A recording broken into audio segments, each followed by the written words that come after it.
Hello everyone, I'm MR.NightCrime, and I'm here to help you today. To discuss the world's crime news, and I know you use this video to fall asleep, so before that, like the video, and subscribe to the channel. Also, where are you from, and what time are you watching it? Now, make yourself comfortable and relax. Hello everyone, and welcome back to The Night Scared. Now I know a lot of you use these videos to sleep, so before you drift off, I thought it would be a fun idea if everyone can leave a comment to let me know where you are listening from in the world. Also like and subscribe if you are enjoying the case.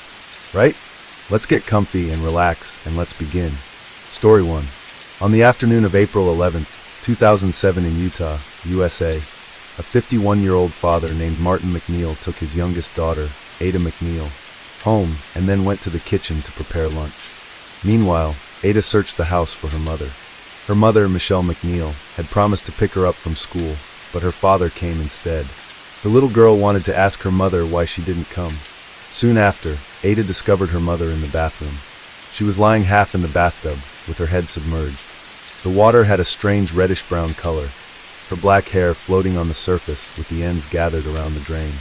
Ada was only 6 years old, so she couldn't comprehend this horrifying scene. She tried to wake her mother up, but sadly, her mother would never hear her again. So what happened that year? Let's travel back in time on 2007. Our main character, Michelle, was born and raised in a wealthy family in Concord, California. Her talents weren't limited to playing the violin skillfully. She was also the cheerleading captain and homecoming queen. With her striking beauty, outstanding talents, and excellent education, Michelle quickly became the idol of many young men, admired but seemingly unattainable. When Michelle was 20, at a party for single Mormons, she met Martin. Martin's attractive appearance and sophisticated demeanor made Michelle's heart flutter intensely.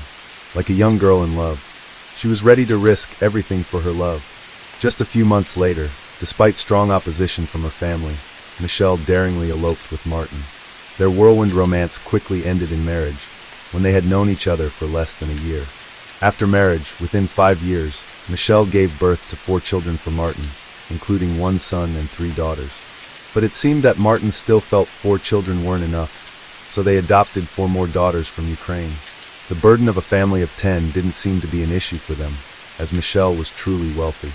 Moreover, Martin was a doctor with both reputation and money. The whole family lived a peaceful life, enjoying warmth and happiness every day. These seemingly perfect and warm days lasted for decades. However, throughout this time, Martin seemed to always be hiding some secrets. Whether it was due to getting used to married life and losing interest, or because Martin had changed. He no longer seemed to value the wife who had been by his side for nearly 30 years. From age 20 to over 50, the ravages of time are more apparent in women. Michelle had long lost the confidence of her youth. She gradually realized that the man she had once blindly pursued no longer loved her as before. Since then, Michelle also became increasingly dejected and sad. Depression and anxiety followed, and it seemed she wasn't the only one who was ill. Martin announced to everyone that he had cancer and other illnesses, and only had a few months left to live. Everyone believed him. More than a month later, Martin's condition seemed to worsen, as he began using a cane to walk. Perhaps he wanted to see his wife's youthful beauty one last time before he died, so he suggested Michelle get a facelift. Michelle always listened to her husband, but this time she felt very hesitant. On one hand, she worried about her high blood pressure and psychological issues potentially risking the surgery. On the other hand, she wanted to renew herself to win back her husband's heart. Michelle thought back and forth and finally came up with a solution. She told her husband that she could have the surgery, but needed to wait for her blood pressure to decrease. She wanted to use this time to lose weight, so the surgery would be safer. However, she didn't expect that her husband's request for her to get a facelift wasn't a discussion, but an announcement. He had already arranged the surgery and shouted, "The money has been paid. The surgery can't be postponed. Are you going to do it or not?"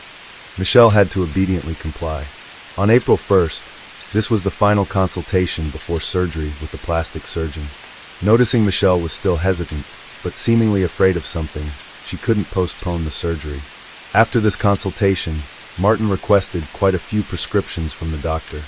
On April 3rd, Michelle was taken into the operating room. Like her escape 30 years ago, she believed this man would bring her happiness. She believed that after the surgery, this man would love her as before. As the anesthesia needle pierced her skin, she gradually fell asleep.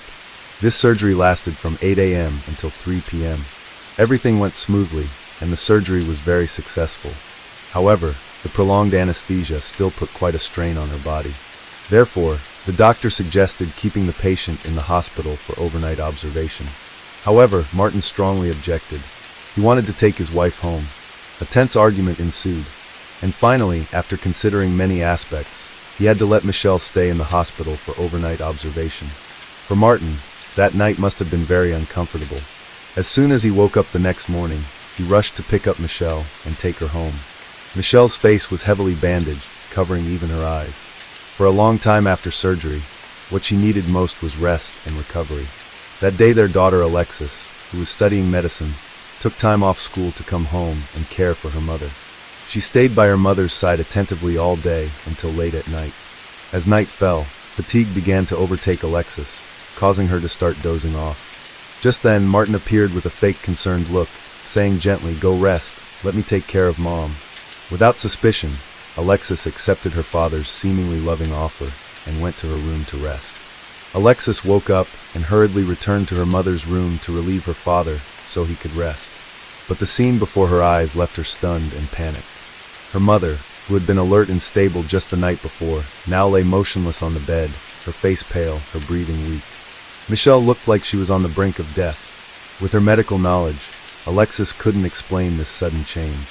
She turned to Martin, her voice trembling with worry and suspicion. "How did Mom's condition become so terrible after just one night in your care?" But Martin replied, "Perhaps she overdosed on medication." This answer made Alexis both worried and angry, because everyone in the family knew Michelle rarely took medication, as she was very sensitive to drugs. How could her husband, who was also a doctor, give such an unreasonable explanation? Alexis felt her father seemed to be hiding something, but she didn't want to probe further, as long as her mother recovered. While Alexis was bathing her mother, Michelle said, "Every time I wake up, Martin gives me medicine. I don't know what I've been taking. At night, when I vomit, he rushes over and gives me many other medications." Alexis was surprised to hear this, because facelift surgery absolutely doesn't require taking so much medication. Moreover, taking medication recklessly could be fatal. But no matter how much Alexis asked for details, her mother didn't want to say more, only repeating one sentence. "If anything happens to me, it's definitely not your father's doing." Then she burst into tears. Alexis was also shocked by this statement. Afterwards, she cared for her mother meticulously, reducing the medication use and recording each type of medication, along with the time of use. On April 6th, Martin took Michelle to the hospital for a post-surgery checkup. The doctor said Michelle's wound was healing very well. Her spirit was quite good, so she would recover soon. They went to the hospital again. By this time, Michelle had recovered almost completely. But strangely, Martin still asked the doctor to prescribe 30 more strong painkillers. During recovery, Michelle indeed needed to take 1 or 2 pills a day. But now she was almost fully recovered and didn't need any more medication. The doctor felt it was a bit odd, but still wrote the prescription. That day, Alexis had to return to school to continue her studies. After all, her mother had recovered almost completely. Her health had no major issues, so even without her care it would be fine. On the morning of April 11th, at 8:44 a.m., Michelle called her daughter Alexis. During this call, she expressed great joy because Martin had been taking care of her in recent days. At this moment, she was like a young girl discussing her crush with her best friend. After the phone call, Alexis could finally focus on her studies with peace of mind. At 9:10 a.m., Martin used his office phone to call Alexis. But she didn't receive it because she was in class at the time. Later, when Alexis saw the missed call, she felt very strange. Her father rarely called her. As far as she could remember, her father usually saved phone numbers directly into his mobile phone, rather than intentionally memorizing anyone's number. This meant that her father had looked up her number on his mobile phone, then used the office phone to call. So why not use the mobile phone to call directly? This call seemed like a deliberate attempt to show that around 9 a.m., he was working seriously in the office. At 9:17 a.m., Martin left a voicemail for Michelle saying, "Don't call anyone, don't go anywhere. I'm very worried about you. I'll come home to make sandwiches for you. We'll have lunch together." That day, Martin was supposed to be on duty at a booth at the Development Safety Center exhibition, but he didn't show up at the exhibition until around 11 a.m. Not only was he late, but he was also very irritable, even being complained about by others. He seemed completely unconcerned about being complained about, repeatedly emphasizing that he had to leave immediately, had to pick up his daughter from school and take care of his sick wife. Around 11:30 a.m., he picked up his youngest daughter, Ada, from school and went home together. When they got home, Martin went straight to the kitchen to cook, while 6-year-old Ada went to look for her mother. Not long after, Ada ran into the kitchen and pulled her father's hand towards the bathroom. The little girl said urgently that Mom needed help. When Martin arrived at the bathroom, he saw Michelle not wearing pants, her upper body fallen into the bathtub, looking like she had slipped into the tub. He quickly told Ada to go call the neighbors for help, because he couldn't lift Michelle out of the bathtub alone. At the same time, he also called 911. After the neighbors arrived, they worked together to get Michelle out of the bathtub and tried to perform CPR. Martin was a doctor, so everyone listened to him. He started performing mouth-to-mouth resuscitation on Michelle, while the neighbors did chest compressions. However, according to the neighbor doing chest compressions, when Martin was performing mouth-to-mouth on Michelle, they didn't see her chest moving up and down. At 11:55 a.m., the police arrived at the scene. They saw Martin shouting in agony. Why did she have surgery? Why did she take so many medications? As he shouted, he pounded on Michelle's chest.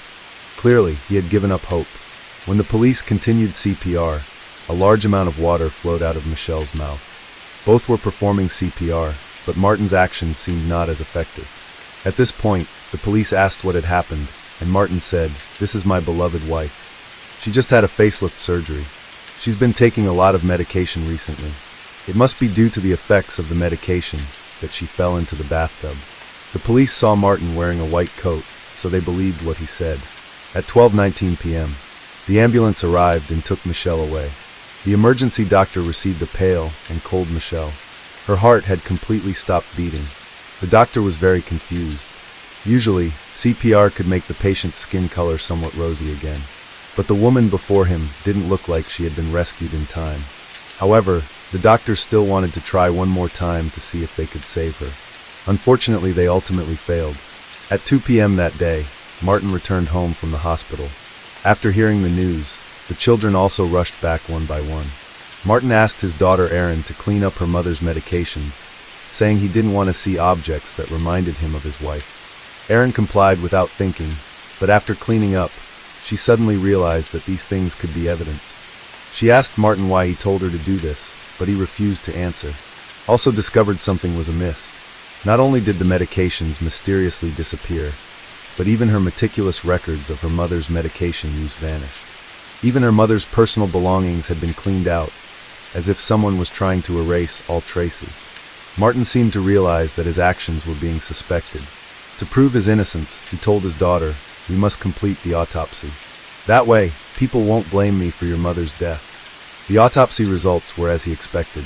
The report showed that Michelle had cardiovascular disease, and the direct cause of death was drowning. The conclusion was natural death.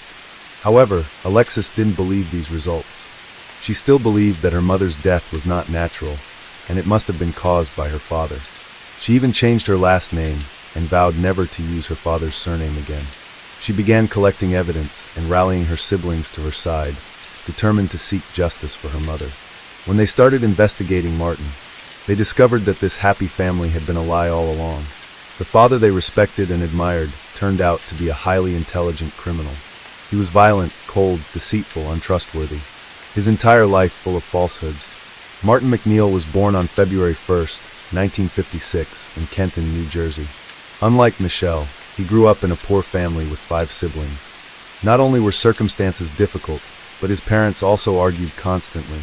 The stories about Martin's past, revealed by Anna, his lover, further illuminated the dark nature that had formed very early on. With frightening pride, Martin recounted how he tried to kill his own mother when he was just 8 years old, as well as how he skillfully staged the natural death of his brother. In 1973, Martin enlisted in the military. When the military examined his health, they discovered he was a psychiatric patient. He confessed that obsessive images often appeared in his mind, urging him to commit murder. Recognizing the potential danger, the military decided to prohibit Martin from handling firearms. Less than 2 years later, he requested leave due to mental health issues. He deceived the military, claiming he was completely unable to study and work anymore.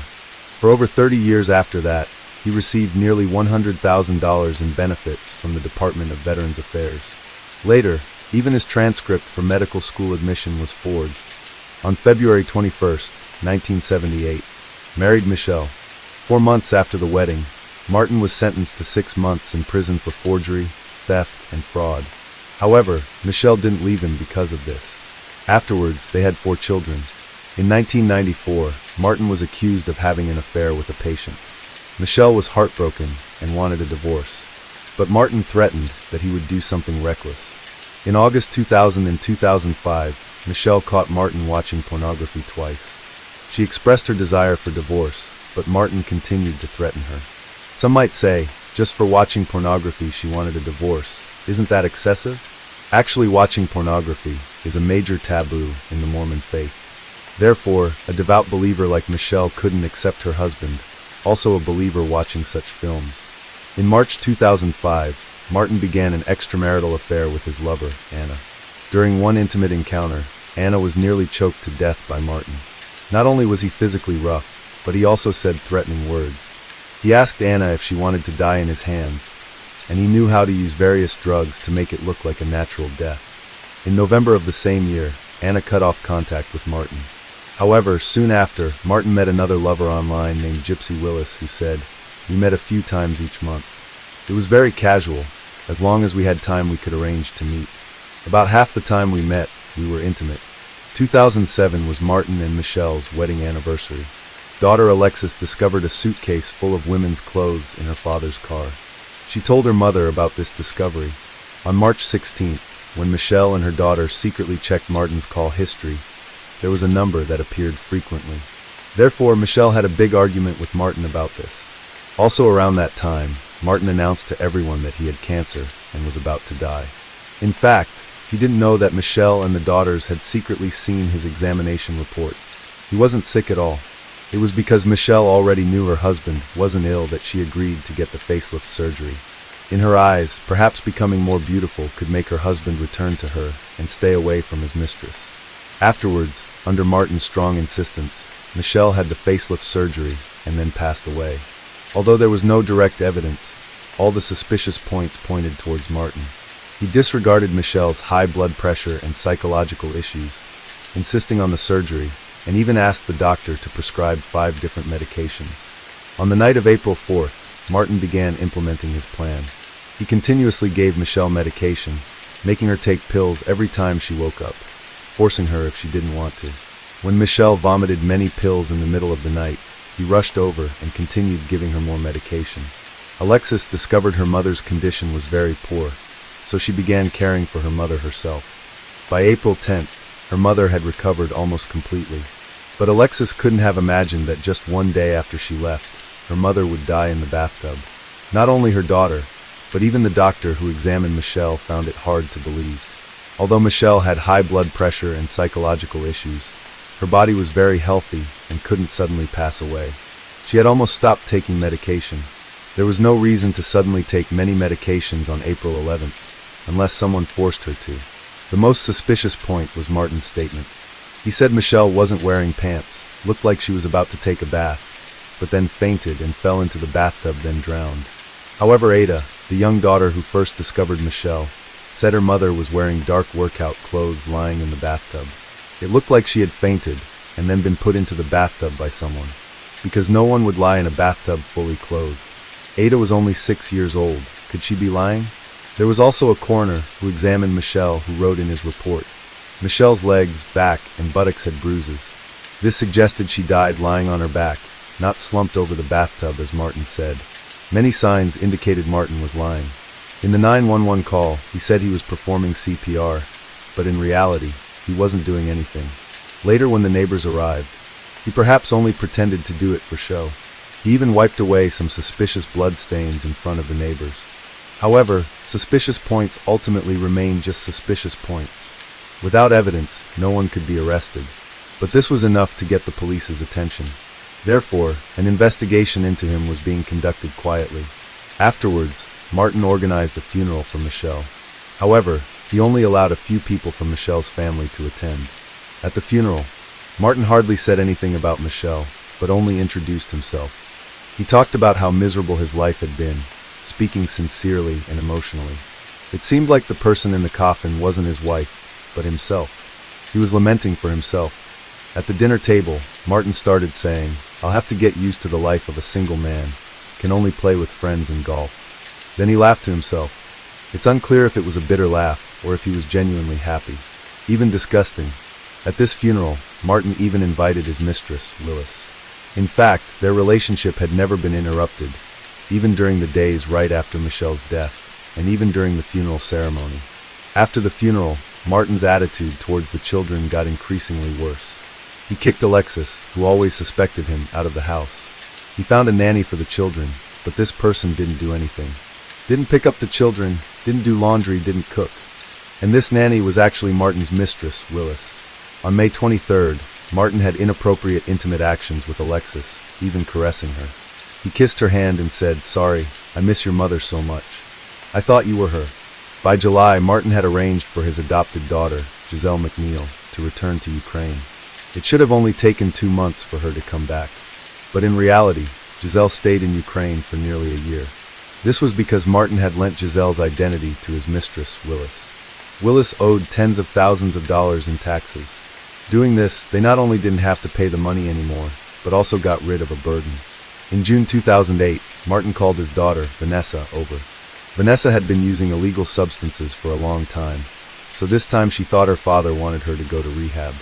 However, her father held her hand and said, "I will end your life, then end my own." Fortunately, this time it was just a threat, and Martin didn't actually act, but these words terrified Vanessa. It turned out Martin said this because he always felt Vanessa embarrassed him. Actually, little Ada was Vanessa's child with an ex-boyfriend. Because of the out-of-wedlock pregnancy, if this news spread, it would cause the family to lose face completely. Martin was a person who cared a lot about face, so he kept Ada under the pretense of adoption. Therefore, Ada had to call her birth mother sister and her grandmother mother. By 2009, Martin had been arrested and imprisoned for identity theft.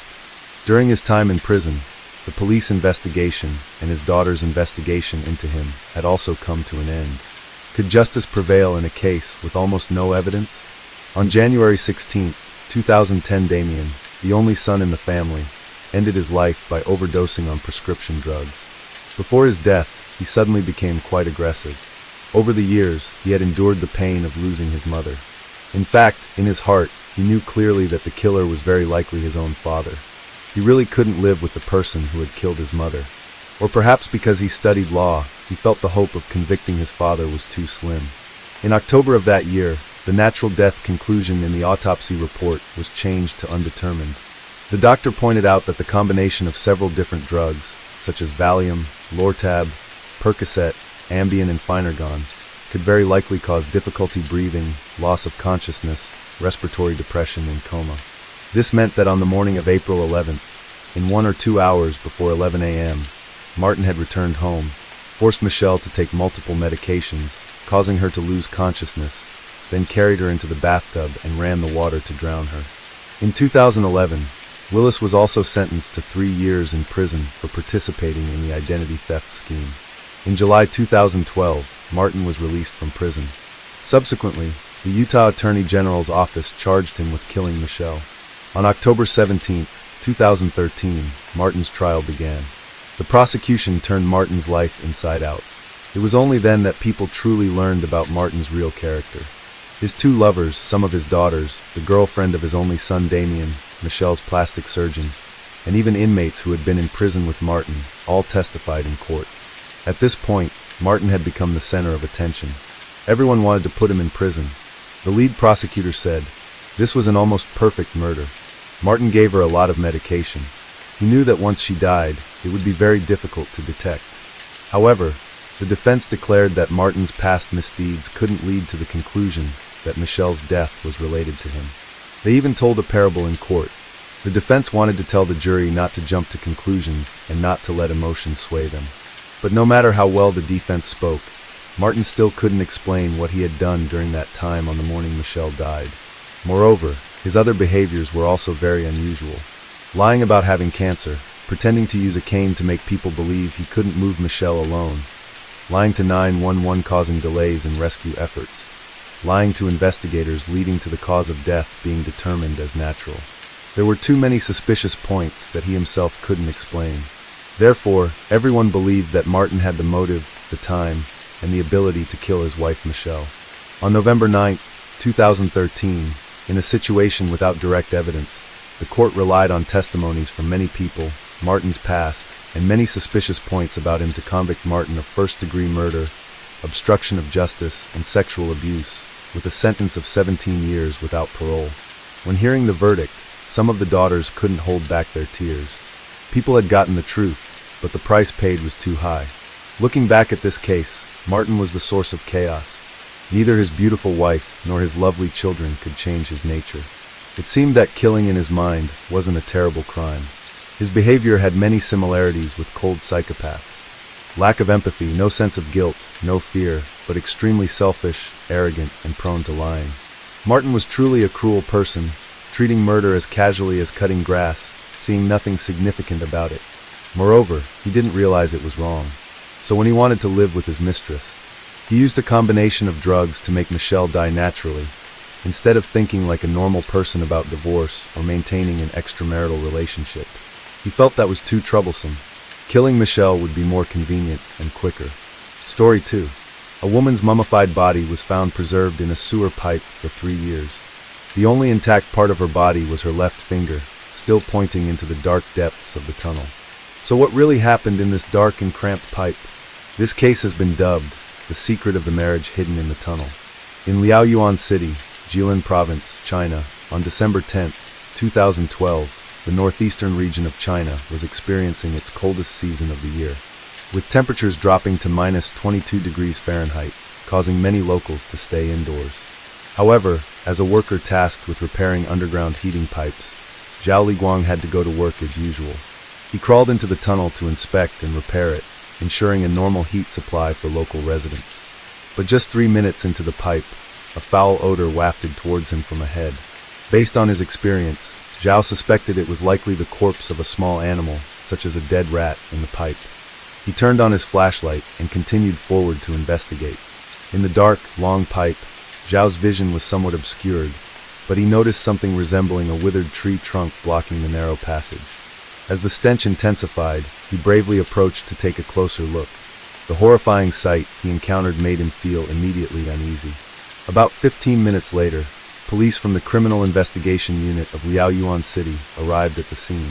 The police discovered that the body stuck in the underground pipe had been dried out by the heat from the pipe, resembling a mummy. However, only the torso and left arm remained. Other body parts had vanished.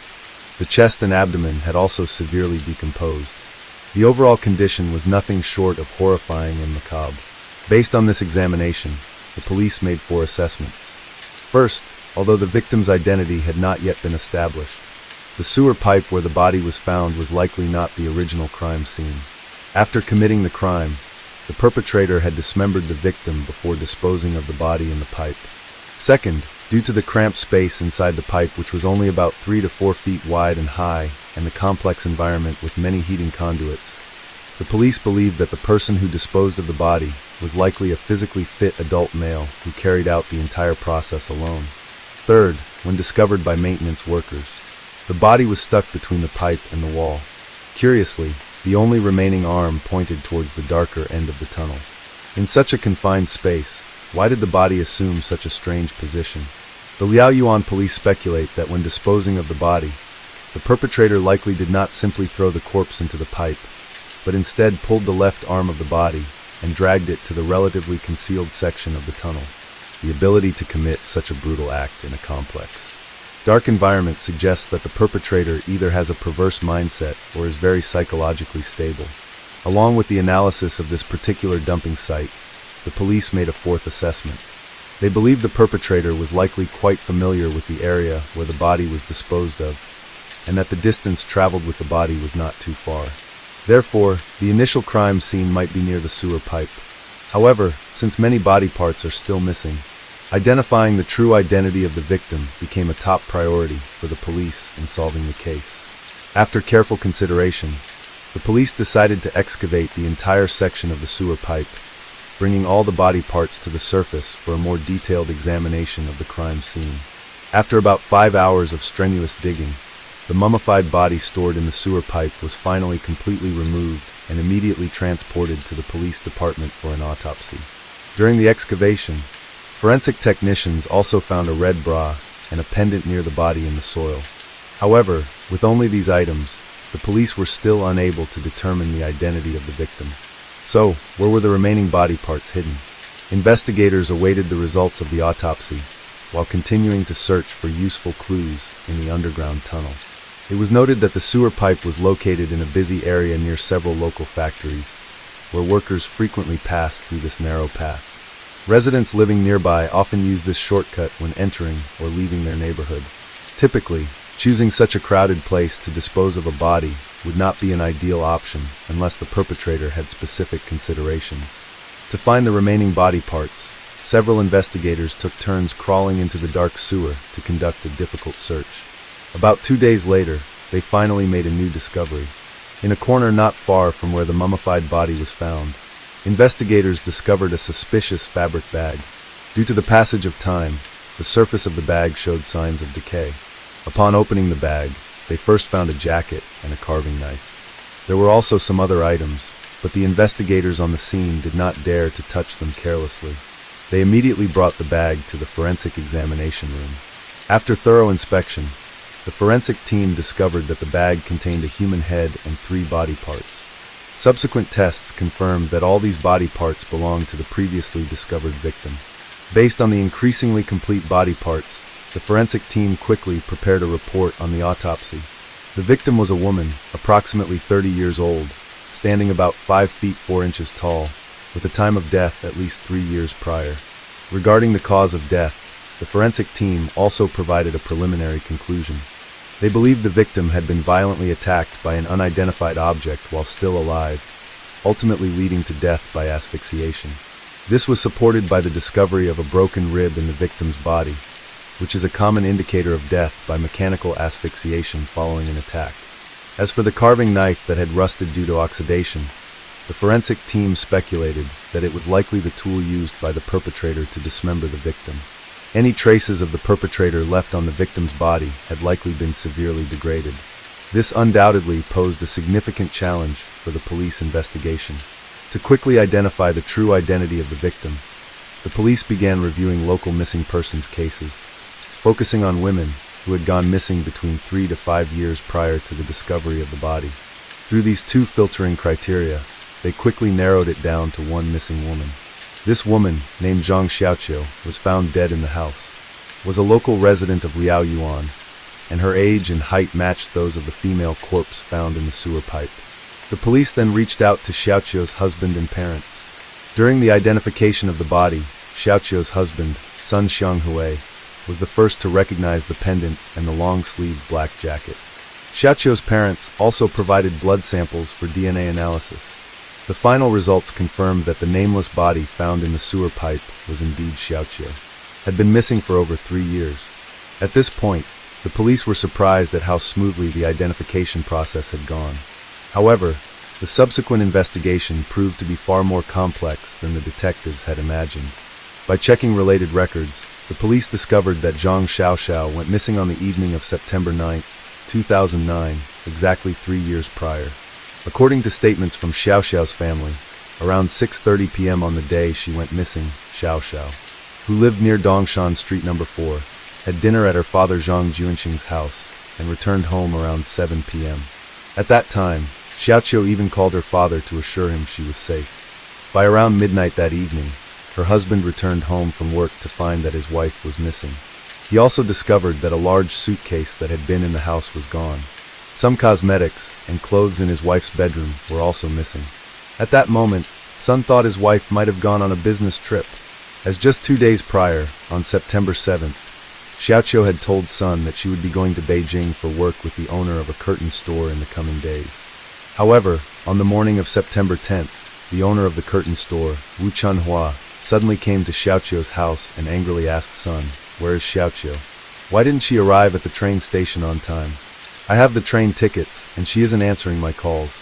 Faced with this barrage of questions, Sun expressed his confusion. He believed his wife had left home the night before for a business trip. To quickly find Xiaoqiu, Sun and Wu Chunhua went to the Dongshan District Police Department to report her missing. That year, the police first went to Xiaoqiu's home to conduct a detailed search. According to their notes from the investigation, apart from Xiaoqiu's cell phone, some cosmetics, clothing she often wore, and a large suitcase, the other items remained untouched. Furthermore, the arrangement of these items was relatively tidy. The investigators did not find any signs of a struggle in the rooms, nor any suspicious blood stains. Since Xiaoqiu and her husband often left their child at the maternal grandparents' house, and Sun returned home at midnight, no one could clearly state what had happened that evening. However, based on the results of the crime scene examination, the police formulated a theory. They believed that Xiaoqiu's mysterious disappearance likely occurred after she left home, as her suitcase and some personal belongings also went missing at the same time. According to Wu Chunhua, the scheduled business trip with Zhang Xiaoqiu was for the morning of September 10th. Although the train tickets to Beijing had been purchased in advance, there was no reason for Xiaoqiu to pull her suitcase out of the house alone at such an early hour unless one of two scenarios occurred. First, on the night of her disappearance, Xiaoqiu needed to go out for something very urgent. Xiaoqiu was called out by someone she deeply trusted. Therefore, the police began to investigate and interrogate Xiaoqiu's social relationships. According to Sun's statements before her disappearance, his wife worked as a sales manager at a home decor store in the city. Due to her outgoing personality, she enjoyed socializing with friends and occasionally attended gatherings outside, often returning late. However, after investigating, the police found that on the night of her disappearance, Xiaoqiu did not have any plans to meet friends. According to several friends' accounts from that evening, Xiaoqiu was at home chatting online with them. During the chat, Xiaoqiu repeatedly mentioned that she needed to wake up early the next day to catch a train, so she logged off around 10 p.m. to end the conversation. By extracting Xiaoqiu's QQ chat history, the police were able to verify the statements of her friends. This means that around 10 p.m. on the night she disappeared, Xiaoqiu was still safe at home. Sun returned home from work to find his wife missing around midnight. What could have happened to Xiaoqiu in that short 2-hour window? The police then continued to extract Xiaoqiu's phone call records. The results showed that her last call was to her father, Zhang Juanqing, at 7:05 p.m. on September 9th. After this time, there were no more recorded calls or messages on Xiaoqiu's phone. Was Xiaoqiu's sudden departure from home after 10 p.m. planned, or did she not leave voluntarily that night, but was actually murdered at home before the perpetrator disposed of her body in the nearby sewer? Regardless of the possibility, the only thing the police could confirm was that the initial crime scene was likely very close to Xiaoqiu's apartment complex.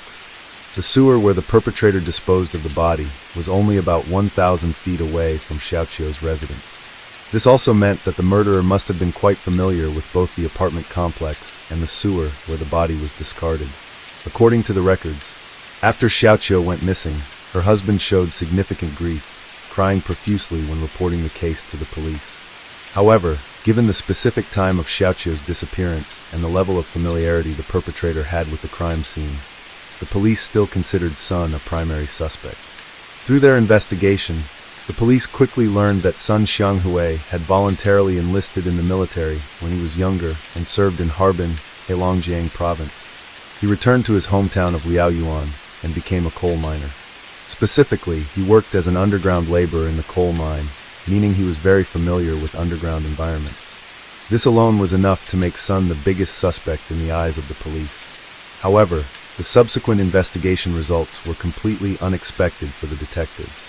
According to Xiaoqiu's parents, in the 3 years following their daughter's disappearance, their son-in-law's son did not remarry.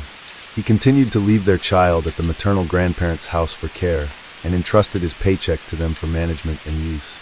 As long as Sun did not work the night shift, he would regularly go to his in-laws' house for dinner. The family relationship remained harmonious. In Sun's home, the wedding photo of him and Xiaoqiu still hung above the bed in their bedroom, as it always had. Sun told the investigating officers that he wished for his wife's return every day, but he never imagined that after 3 years, the news of her return would be the tragic revelation of her murder. Through their investigation, the police learned that before her disappearance, Xiaoqiu and Sun had a relatively good marital relationship. They had never had any serious conflicts or disagreements. Sun had also never taken out high-value accident insurance for Xiaoqiu, and there were no financial or property disputes between the couple, such as concerning their house or cars. In other words, Sun's motive for the crime was unclear. Considering that the perpetrator might be hiding close to Zhang Xiaoxiao's home, the police began to organize investigative teams to search the surrounding residential buildings. The apartment complex where Xiaoxiao lived consisted of 2 buildings, and surrounding it were some older, peaceful residential structures. When the people in the area learned that a female body had recently been found in the heating pipe, everyone was curious and showed interest. However, Sun, as the victim's husband, appeared quite indifferent upon learning that his wife had been murdered. Typically, he should have proactively contacted the police to inquire about the progress of the investigation. Instead, Sun showed no signs of concern whatsoever. In contrast, Xiaoqiu's father, Zhang Juanqing, had called the investigating officers multiple times to ask about the situation.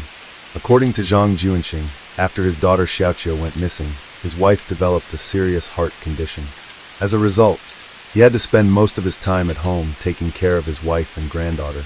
Before Xiaoqiu's body was discovered, the couple had held on to a glimmer of hope, thinking their daughter might have just left home in a fit of anger. Some neighbors even speculated that Xiaoqiu had run away with another man. When hearing these rumors, the couple sometimes wished they could believe they were true, because in that case, at least their daughter would still be alive. However, with the discovery of their daughter's body, their hope of 3 years was completely. Zhang Junqing recalled that, although his daughter had a friendly face, the people she interacted with daily were quite mundane. Around 1997, Xiaoqiu met a former soldier named Lu Jigong.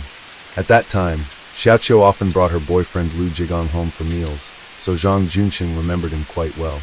However, for unknown reasons, 2 years later, in 1999, Xiaoqiu began dating another boyfriend, Sun Xianghui. Although Sun was also a former soldier, it was clear that Xiaoqiu valued this second relationship more. Around 2000, the two entered the stage of discussing marriage. However, at that time, Sun's economic situation was not good, and Zhang Juanqing and his wife did not approve of the marriage. Then, one morning 2 months later, Xiaoqiu suddenly announced, "I'm pregnant." This prompted Zhang Juanqing and his wife to reluctantly agree to their marriage. To facilitate mutual care, Xiaoqiu suggested buying an apartment in the old neighborhood of Liaoyuan as their marital home. Moreover, the apartment in this complex had to be no more than 1 kilometer from her parents' house. Sun agreed to this choice without hesitation. What surprised everyone even more was that after they got married, Sun excelled in every aspect.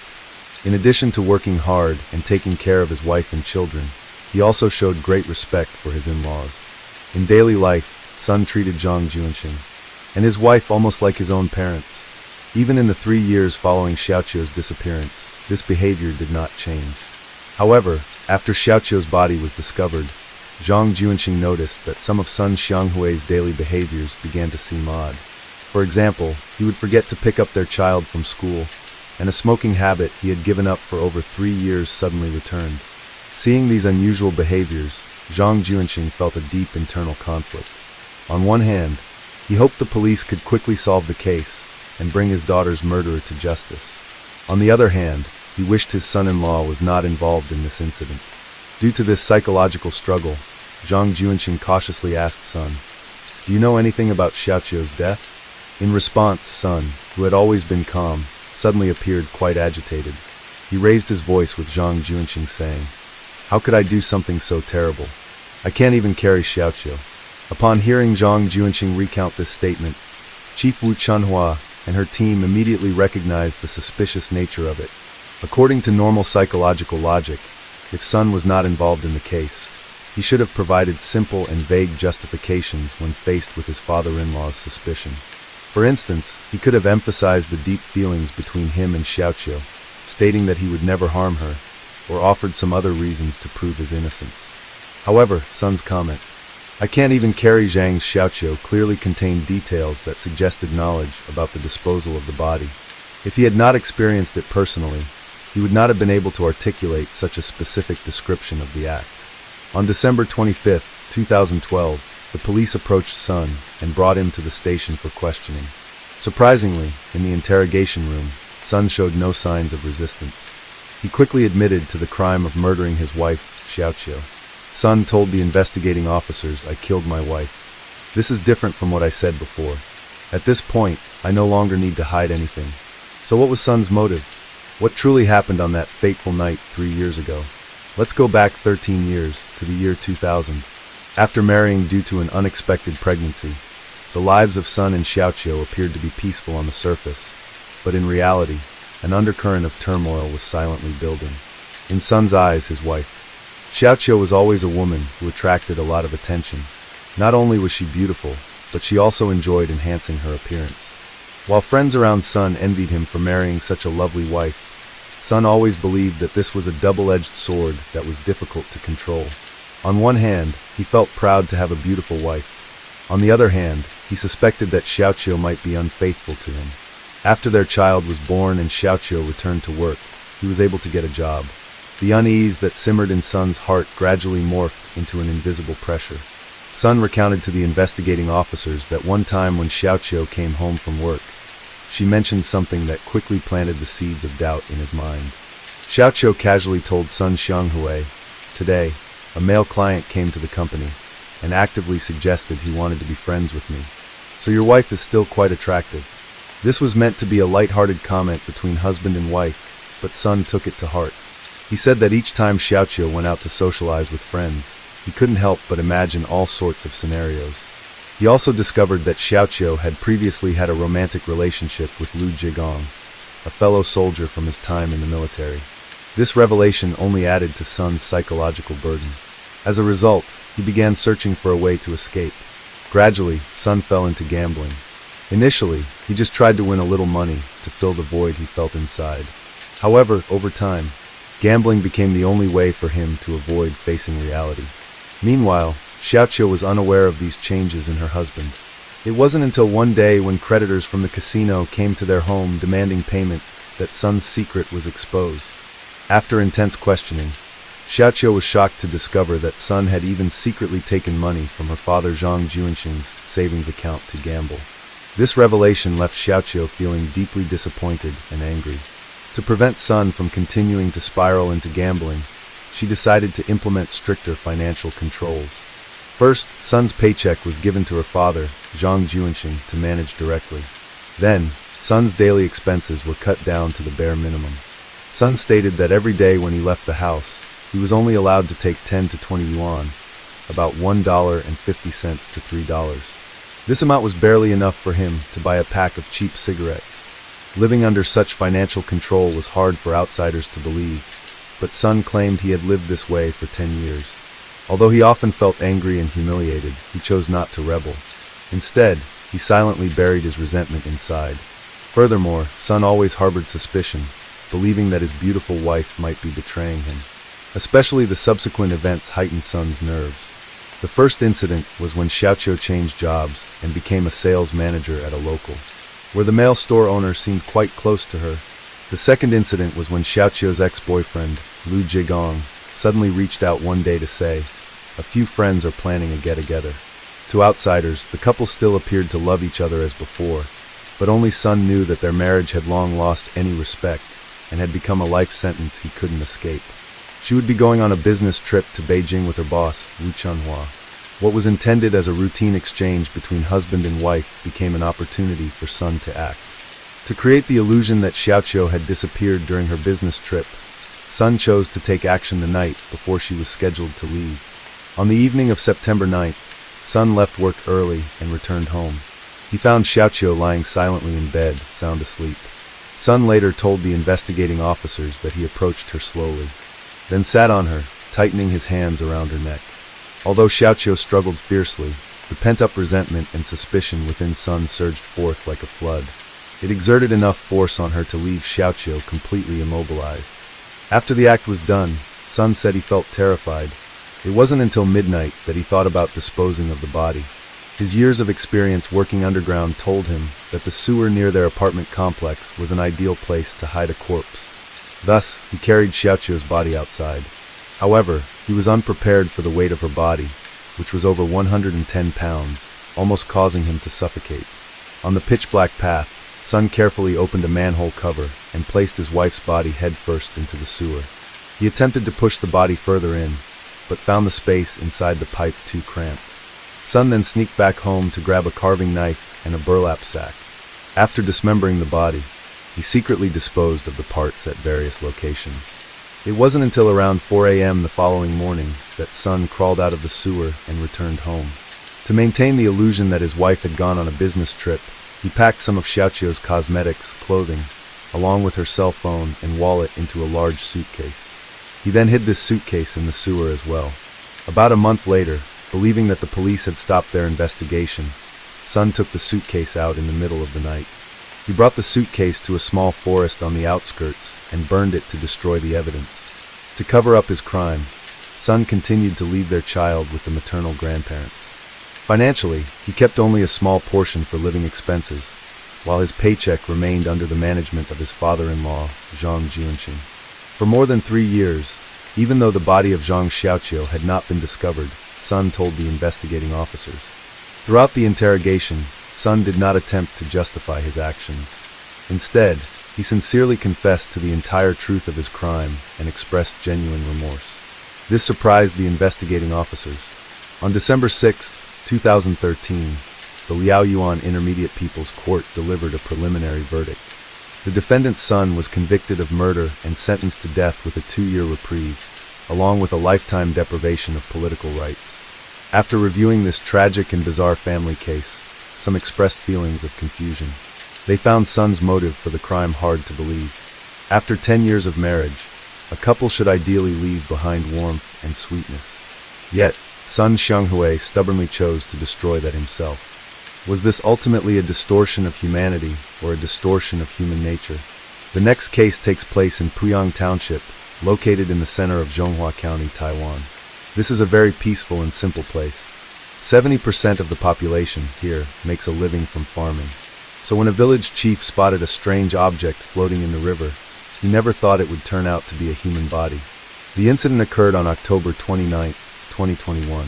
Mr. Nanda was taking a midday break to visit friends, and on his way back to the city, he admired the beautiful Dongluo River. Suddenly, something strange caught his eye. He vaguely saw a human-shaped object floating in the river. At first, Mr. Nanda thought it was just a discarded doll, but upon closer inspection, he noticed that there were a lot of fish surrounding it. After thinking it over and taking a good look, the village chief broke into a cold sweat and quickly called the police. So what exactly was this object? The police quickly arrived at the scene and confirmed that it was not a doll, but a body submerged in the water. They immediately arranged personnel to recover the victim. During the recovery process, the police noticed several strange things about the body. The legs were tied with ropes to 2 hollow bricks weighing about 175 pounds. One of the hollow bricks was stuck in the mud, preventing the body from being pulled out. After much effort, the police finally managed to retrieve the body. Upon closer examination, they realized that this was not a simple accident involving someone falling into the water. The body wasn't just tied to the bricks, but also had its hands and feet bound with ropes. Additionally, the body was covered in black plastic bags. The strangest detail was that the victim's eyes and mouth were sealed with black tape. This was believed to have roots in Taiwanese folklore, where it signifies that the sinful soul would not be able to see the murderer, and therefore could not return to seek revenge. The news of the case spread quickly, and the villagers began to gossip, causing an atmosphere of panic to quickly take over. So who was this person? What was his connection to this small mountain village? Everyone wanted answers, but finding them wasn't easy. Since the body had been in the water for a long time, by the time it was recovered, the skin was severely decayed and the face was swollen, making it impossible to determine the identity just by looking at the victim. Forensic doctors also attempted to retrieve the victim's fingerprints, but were initially unsuccessful. Finally, after many efforts, a fingerprint was recovered from the ring finger on the left hand. It turned out that the deceased wasn't a resident of Puyang, but a man named Zhang Kaijun, who lived in Taipei. The police immediately notified his family, who revealed that his son had reported him missing about 2 weeks earlier. But the big question remains, why did Zhang Kaijun end up in this small mountain village? It turns out that on October 15th, Zhang had told his son that he would be heading south to spend a few days with his girlfriend. But after that, they lost contact. So Zhang's son called his father's girlfriend, but she replied that Zhang had left after they had an argument on the 16th, and she too was looking for him. At that point, the son felt that something was wrong and called the police in Taichung. How were the police able to identify Zhang Kaijun so quickly through his fingerprint? In fact, Zhang had been on the police's radar for some time. He was a wealthy businessman, but in reality, a senior member of a fraud gang. As a result, Zhang's fingerprints were already on file with the police. While the police were conducting a thorough investigation into his background, they unexpectedly received a critical lead. Zhang's son mentioned that just a few days after his father went missing, he noticed withdrawals being made from his father's bank account. Since the account was in his name, he would receive notifications every time there was a transaction. This was extremely odd. Zhang had disappeared. So who was making the withdrawals? The police then reviewed surveillance footage from the ATMs and discovered that the person withdrawing the money wasn't Zhang, but two women wearing masks, hats, and fully covering their faces. They had used Zhang's card to withdraw money multiple times in different locations. The police determined that these two women were the key to unlocking the case. While the police were working to identify the women, an unexpected post appeared on social media. The post, made by one of Zhang's friends, stated, "My friend met a young woman at a hotel, and he directly revealed that her real name was Lin Xiyu. After they moved in together one day, 6 men suddenly barged in, claiming to be Xiyu's cousins. They said that her family didn't approve of their relationship, and that they had come to take Xiyu away." Zhang's friend, the one writing the post, recounted that Zhang agreed to let her go out of respect for his girlfriend. Before they were forced apart, they even attempted to escape together in a BMW. But in the end, they were unsuccessful. The friend also revealed that the BMW was a car that Zhang had given to Xiyu when they were dating. After being separated for some time, the friend said that one day, while he was out dining with Zhang and other friends, Lin Xiu suddenly reappeared. The two left together hand in hand. After that, Zhang went to Lukang with Xiuyu and had not been heard from since. When the friend finally found Zhang, he had become nothing more than a cold corpse. With this shocking revelation, the friend directly concluded that Xiuyu had set a trap to harm others and warned everyone to be cautious. The post caught the attention of the police. In fact, Zhang's girlfriend, Xiuyu, had been arrested, was indeed the last person to see him, and one of the women withdrawing money in the surveillance video looked a lot like her. It seemed that Xiu was indeed very suspicious, so the police decided to investigate her. At the time, Lin Xiu was 30 years old and had been working at a hotel for the past 3 years. According to her social media account, up until 2020, the photos Xiu posted showed her dressing in very androgynous clothing. During that time, she kept her hair short and often shared content related to same-sex marriage. Sometimes, she even expressed a desire for love, mentioning it in conversations with female friends. Her job at the hotel wasn't going well at that time. However, at the start of January 2020, she stopped posting after sharing a picture with a female friend. It wasn't until 10 months later that her account was updated, and by then, Xiu had completely changed her appearance, transforming into a beautiful young woman with long hair. A complete contrast to her previous look. Through investigation, it was revealed that she had changed her appearance, following advice from friends and growing her hair out after undergoing microplastic surgery. Surprisingly, Xiu quickly became a sensation at the hotel and stood out wherever she went. She then met Zhang, a divorced man. He was drawn to her attractive appearance and pursued her immediately. The couple, who had a 21-year age difference, eventually began living together. Zhang provided her with a monthly allowance of 100,000 Taiwan dollars, which is equivalent to $3,100 US. He was also very generous with material things, buying Xiu anything she wanted, including a BMW sports car in her name. However, Xiu never posted any photos of herself and Zhang on social media, and her relationship status was displayed as single. Zhang's friends suspected that Xiu might be bisexual, meaning she could be attracted to both men and women, and they advised Zhang not to get too deeply involved. But he believed that everyone has their own past and didn't pay much attention to it. During the police interrogation, Xiu remained calm and composed. She told the police, "What does my boyfriend's disappearance have to do with me?" and added, "I'm also looking for Zhang." When asked about her boyfriend's whereabouts, she said that Zhang had gone with her to her hometown in Lekong, Zhonghua, on the 15th. And on the 16th, the whole family took a trip to the beach to watch the sunset. She claimed that they had a petty argument on the way, and Zhang kicked her whole family out of the car before driving off on his own. However, in reality, the police had found Zhang Kaijun's car in Taichung the day after he disappeared. What was strange was that the car hadn't been unlocked, and the car keys had been tossed onto the dashboard. After forensic experts examined the car, they didn't find any suspicious evidence. Could it really be, as Sue said earlier, that Zhang drove himself back to Taichung? The police seemed not to trust Xu's story at all. It was clear that the car was part of a trap set by the murderer. To lower Xu's guard, the police never revealed the circumstances surrounding the discovery of the body until the end of the interrogation, where they used it to apply psychological pressure in hopes of getting her to confess. However, Xu did not panic. She continued to act innocent and weak. To prove her innocence, Xu even agreed to let the police search her home, confident that they wouldn't find any evidence. Perhaps she thought all the evidence had been dumped into the Dongluo River, but she overlooked something important. The surveillance footage at the ATM had captured 2 women. Although they were fully covered, the clothes and shoes they wore were likely still at her house. When the police searched Lin Xiu's home, they were specifically looking for these items. Sure enough, the clothes and shoes seen in the surveillance footage were still there. Surprisingly, even when faced with the evidence the police presented, Xiu remained unmoved. She claimed, "These are just ordinary clothes. What's so strange about that?" Upon further investigation, the police discovered that Xiu was a transgender man presenting as a woman, which explained why she was so stubborn. Without solid evidence, she was not going to confess. The police then pulled surveillance footage from road cameras on October 16th, documenting Zhang Kaijun's driving route.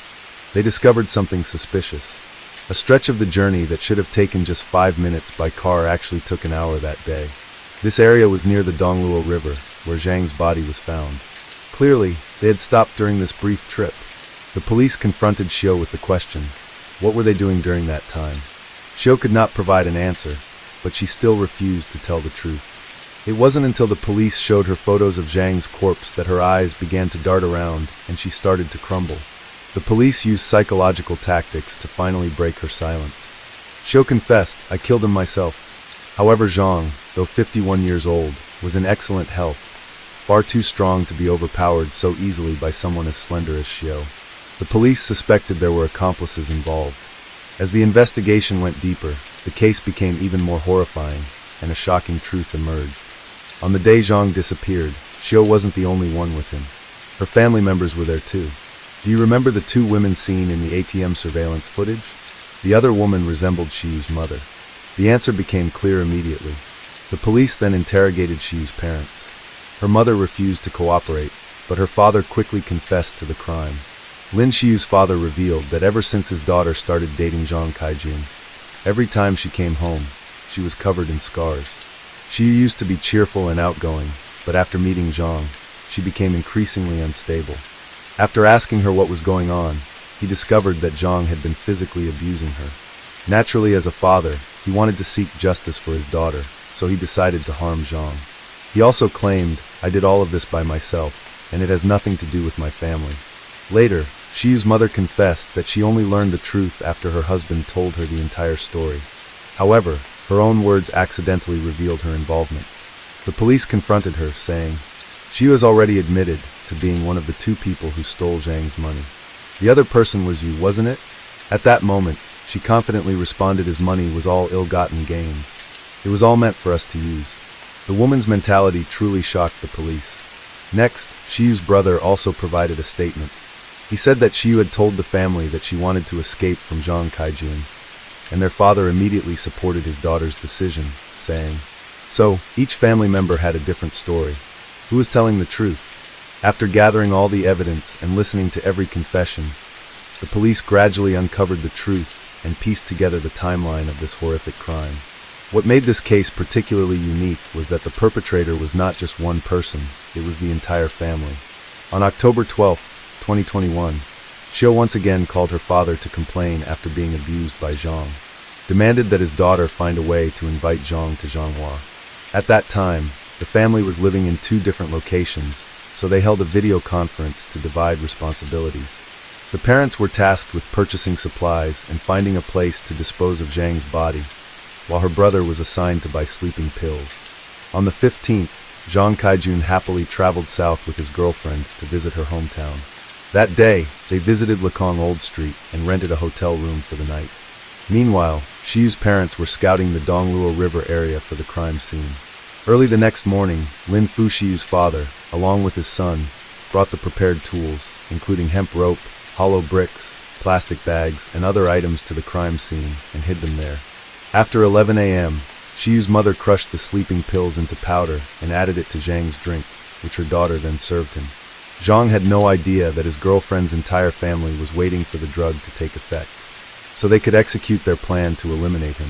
When they saw that Zhang had fallen unconscious due to the effect of the drugs, they pulled over on the side of the road.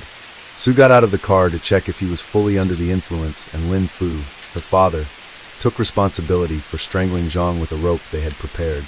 Meanwhile, her brother helped ensure that even if Zhang woke up, he wouldn't be able to resist. After Zhang Kaijun was strangled to death, the Lin family transported his body to the location where they planned to dispose of it. On the way, they discussed and aligned their confessions, preparing for what they would say if the crime was discovered. When they reached the western side of the Dongluo River, they hid in the grass, further tying Zhang up and covering his head with a black plastic bag. They securely fastened hollow bricks to his legs and threw him into the river. Concerned that the water was too shallow, Su's father personally went into the river, dragged the body to the middle of the water, and then returned ashore, abandoning Zhang's car there. Finally, they took the bank card they had found on Zhang and withdrew money from various ATMs. They believed the money was ill-gotten and felt it would be a waste not to use it. Using the pin Shu had secretly recorded earlier, they managed to steal a total of 4.73 million new Taiwan dollars, roughly equivalent to 134,000 US dollars.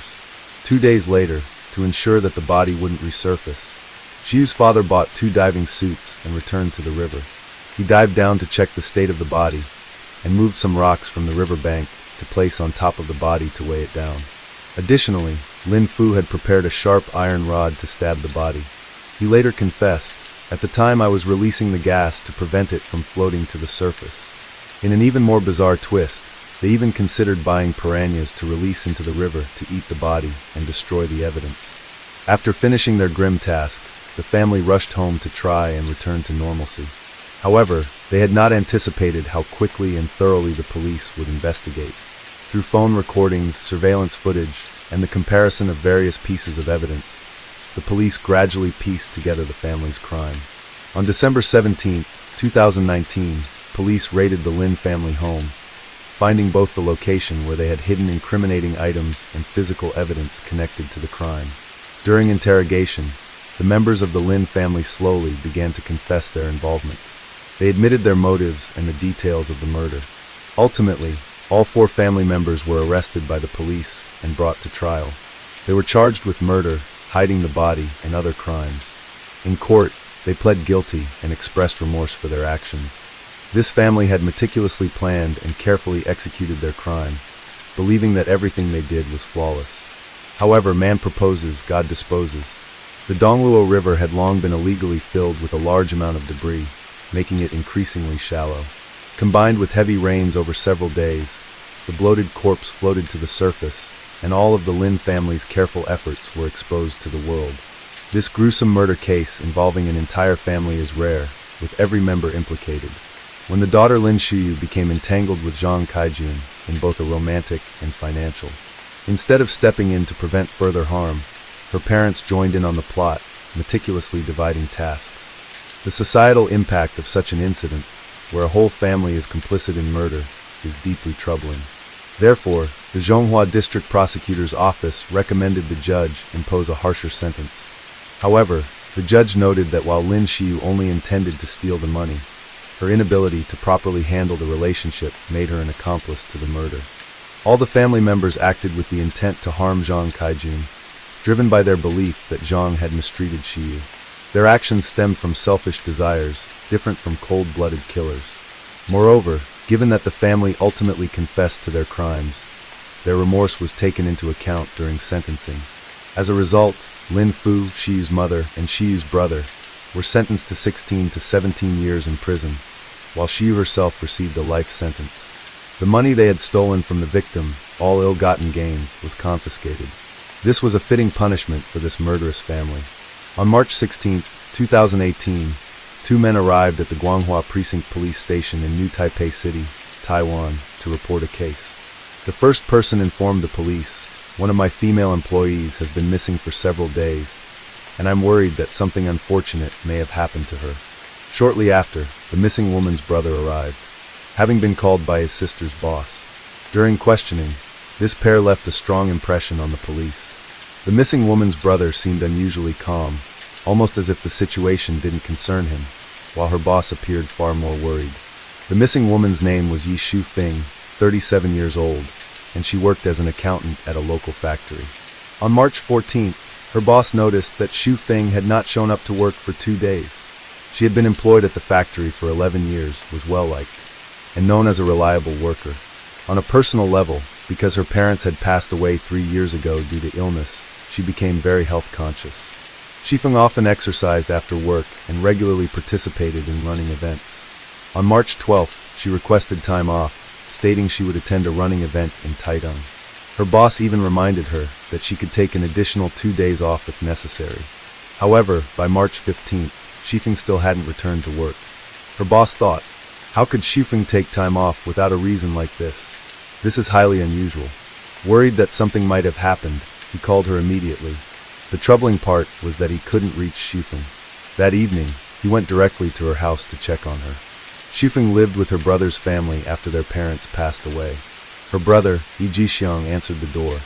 Facing the concerned boss, Jixiang seemed indifferent, simply saying, "My sister isn't home, and I've called her more than 20 times, but she hasn't answered."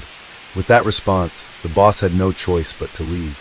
On March 16th, a representative from the running association called Shufeng's boss, saying, Yi Shufeng didn't participate in the event at all. Normally, Shufeng always completed her assigned tasks. But this time, she had been missing for 4 days, leading to the situation where 2 people reported her missing. Usually, if someone goes missing, their family members are the ones most concerned. But Jixiang didn't seem worried at all. When questioned by the police, he casually responded, "For an adult like her, what could possibly happen, right?" The police asked, "Did you check your sister's room?" He responded, "The door to my sister's room was locked, and I don't have a key, so I've never been inside." Upon hearing this, the police immediately thought, what if she was sick in the room, or something had happened in there? So Jixiang invited a locksmith to check inside. That way, even if no one was in the room, they could search for other clues. No one was inside, but an odd smell filled the air. So what was the issue? Jixiang noticed that his sister's bed, which had been in the corner of the room, was now pushed to the center, and the corner was piled with clothes. As he moved closer and picked up his sister's belongings, something strange began to emerge. Beneath the pile of clothes, to everyone's surprise, was a cement bag covering a newly repaved area. This strange scene sent chills down everyone's spines. Could Shufeng really be under this cement? The police questioned Ji Xiang and his wife, asking, "There's a spot like this in your sister's room. Did either of you know about it?" Both denied knowing anything. The police continued, "Has your sister been doing any work in the room recently?" Again, both said they didn't know. From the initial observation, the cement had not fully dried, indicating that it had been poured recently. It was shocking that such a place existed in the house, and yet the brother and sister-in-law claimed they knew nothing about it. The case became even more suspicious. Upon further investigation, there were no signs of forced entry, and no property had been stolen. Moreover, surveillance footage showed that since March 12th, after Su Feng returned home on her scooter, she hadn't left the house. As police entered the home, they noticed the room was immaculately clean, unlike the typical condition of a house with 2 young children. Additionally, there were charms stuck on the front door and the bedroom door. A meat grinder had recently been used, and there were traces of fresh vegetable oil. Considering all these factors, the police believed that Shufeng had been murdered, and the prime suspects were her brother, Ji Xiang, and her sister-in-law, Zhang Fengxin. Meanwhile, Shufeng's friends had contacted the police, concerned about her disappearance, and provided information about their daily conversations with her. This directly led to increased suspicion of her sister-in-law, Fengxin. It became clear that Su Feng frequently mentioned conflicts with her sister-in-law. On March 11th, the day before she disappeared, she posted on social media, "Someone wants to stab me with a knife. Should I call the police?" The person she referred to was Feng Exang. Thus, Feng Xian became the prime suspect in the case. Feng Xian, 38, was originally from Kaohsiung, Taiwan. At 18, she married Su Feng's brother's classmate, but the marriage only lasted 3 years before ending due to her ex-husband's infidelity. Afterward, she moved to Taipei and worked with a colleague at the time, who also happened to be Su Feng's brother, Jixiang. In 2003, before they were married, she moved into Jixiang's family home. At that time, the house was shared with Jixiang's parents and siblings. After living together for some time, they eventually got married and had children. This house was purchased by Jixiang's parents and registered under the names of the 3 siblings. Initially, everyone got along, but soon conflicts began to arise within the family. Zhang Fengxin and her sister-in-law often argued and had loud disputes. Eventually, even Jixiang's younger brother couldn't tolerate it and moved out.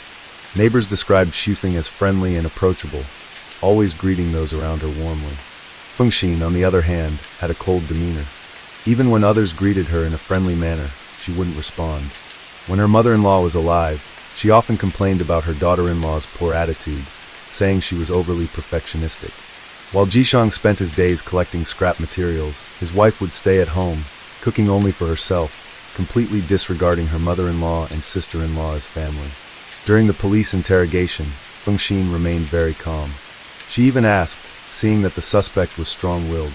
The officers began using softer tactics during the questioning. It wasn't until her children arrived that tears welled up in Fengxin's eyes. The police seized the opportunity and, with empathetic words, tried to persuade her to confess early, suggesting it would lead to a lighter sentence and allow her to see her children sooner. These words finally broke her resistance, and Fengxin admitted her intent was to ensure Xufeng would never see the sunlight again. She added, however, her husband, Jixiang, had no knowledge of this. It was now confirmed that Su Feng's body was buried in the concrete grave. The police immediately called the funeral home to prepare to open the concrete and recover the body. However, the process that day did not go smoothly because neither the forensic doctors nor the funeral staff had encountered such a situation before. They were concerned that hitting the concrete too hard could damage the body. After chiseling for half a day, they had only managed to break a small portion. Since it was already early morning, they decided to continue the work the following day. The next morning, after lighting incense to show respect for the deceased, the rescue team resumed chiseling. This time they brought in an electric drill, and everything went much more smoothly. Once the concrete tomb was fully broken, a heartbreaking sight emerged. Yishifeng's body was wrapped in layers of towels, bedsheets, and secured with tape. The corpse had already begun to decompose, and there was a visible wound on her head. Everything at the scene raised more questions for the police. Could this really have been carried out by a woman like Feng Xian? Creating a concrete tomb approximately 39 inches deep and about 12 inches wide would be a difficult task, even for a grown man, and would leave a mess of dust and debris in the house. Was Jixiang truly innocent in all this? From the time his sister went missing until she was found, Jixiang had always displayed an aloof and calm demeanor, as if he knew everything all along. Although Feng Xian confessed to the crime before the concrete tomb was broken, any family member would hope that what was inside was not their sibling. However, Jixiang showed no sorrow. Instead, he was already inquiring with the funeral home staff about how to handle the post-funeral arrangements to save money. During the chiseling process, he remained calm, even sitting down to eat breakfast in the hallway. The police saw Jixiang pacing back and forth and approached him, advising him not to worry too much. Unexpectedly, he responded, "What if this house becomes a crime scene?" This strange remark shocked everyone present and raised suspicions among the police that Jixiang might be involved in the case. Shortly after, the police investigated Jixiang's actions in the days following the crime. They found that Zhang Fengxin had purchased concrete 3 times in a row by herself, while Jixiang was at work during the time of the crime. This meant he was not present when Xufeng was killed. In the end, the police cleared Jixiang of suspicion, but whether or not he knew about the crime remains a big question. Some media outlets reported that Fengxin's daughter hesitated and told the police that her father had entered her aunt's room, which was Xufeng's room. If this was true, given the small size of the room, it would be hard not to notice something unusual upon entering.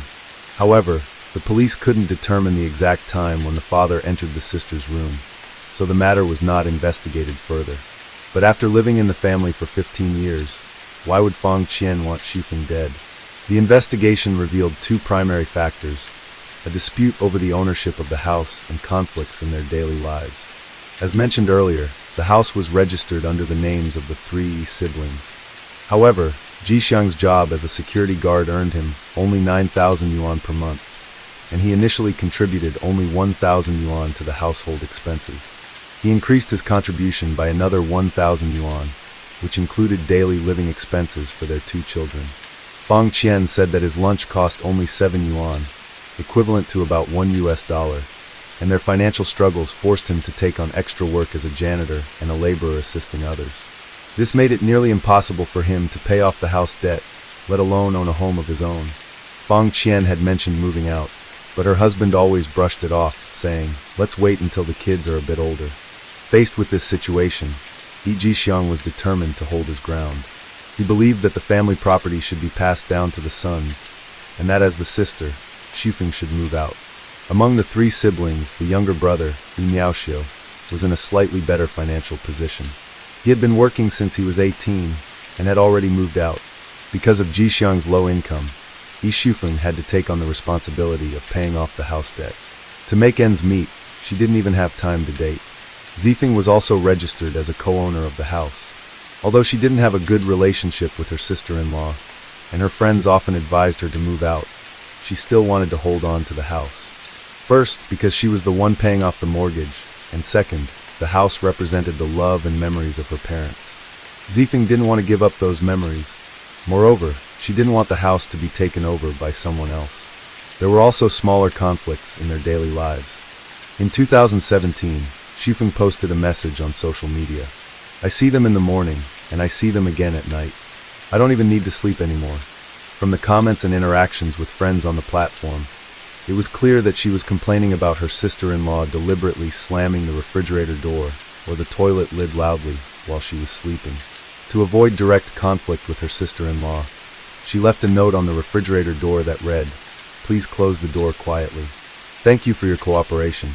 However, this note didn't solve the problem and only escalated the conflict. Fang Ziyan confronted Su Feng directly, argued with her, and even pushed her down. These altercations didn't happen just once. As the tensions grew, Fang Ziyan even threatened to stab someone with a knife, and the police did not rule out the possibility that she did this to force Su Feng to surrender and voluntarily move out. The story became even more complicated when Zhang Fang Ziyan accused Su Feng of having an inappropriate relationship with her brother. The reason was that, one time, their 8-year-old daughter saw her father enter his sister's room after drinking. From then on, whenever she saw her husband in Xufeng's room, she suspected that they were either engaged in an improper relationship or talking badly about her. Xufeng complained to her friends about these accusations, saying, "My sister-in-law is a crazy woman." In reality, this was the point when Xufeng found herself in real danger. Ji Xiang about these issues, but he chose not to confront the family conflict. Instead, he either avoided the situation or tried to smooth things over. Before the incident occurred, Fang Xian had even threatened to stab her sister-in-law, and Su Feng had considered going to the police. To prevent things from getting worse, Ji Xiang agreed that his family would move out the following year. Unfortunately, this decision came too late, and Yi Su Feng did not live to see that day. Zifeng had made several phone calls to Fang Xian's family, complaining about the inconveniences caused by her sister-in-law. She confided in friends that even when their mother was alive, she had to call Fang Xian's family because she was insulted and ridiculed by her daughter-in-law. Fang Xian had divorced her previous husband due to his infidelity, so she was highly protective of her current family and wanted to maintain the image of a happy marriage in front of her parents. The phone calls from her sister-in-law made her feel deeply ashamed, and this was the final straw. On the morning of March 13th, after dropping her children off at school, Fang Ziyan received a call from her family and learned that her sister-in-law had complained again. Xufeng had scolded Fang Ziyan's father, saying, "You need to control your daughter, or I'll kick her out." This enraged Fang Ziyan, and she told her father and brother that she wanted to go home and kill her. At the time, they thought it was just an outburst of anger and didn't take it seriously. After returning home, Xufeng was preparing to go to work. Earlier, she had taken a photo of the bruise on her right shoulder, caused by being shoved by her sister-in-law, and sent it to her friends, mentioning it still hurt a little. That would be her last message. After coming out of the bathroom, her sister-in-law Zhang Fong Xan stood at the front door, and the two began arguing as soon as they saw each other. Overpowered Shifeng and tried to wrap tape around her head.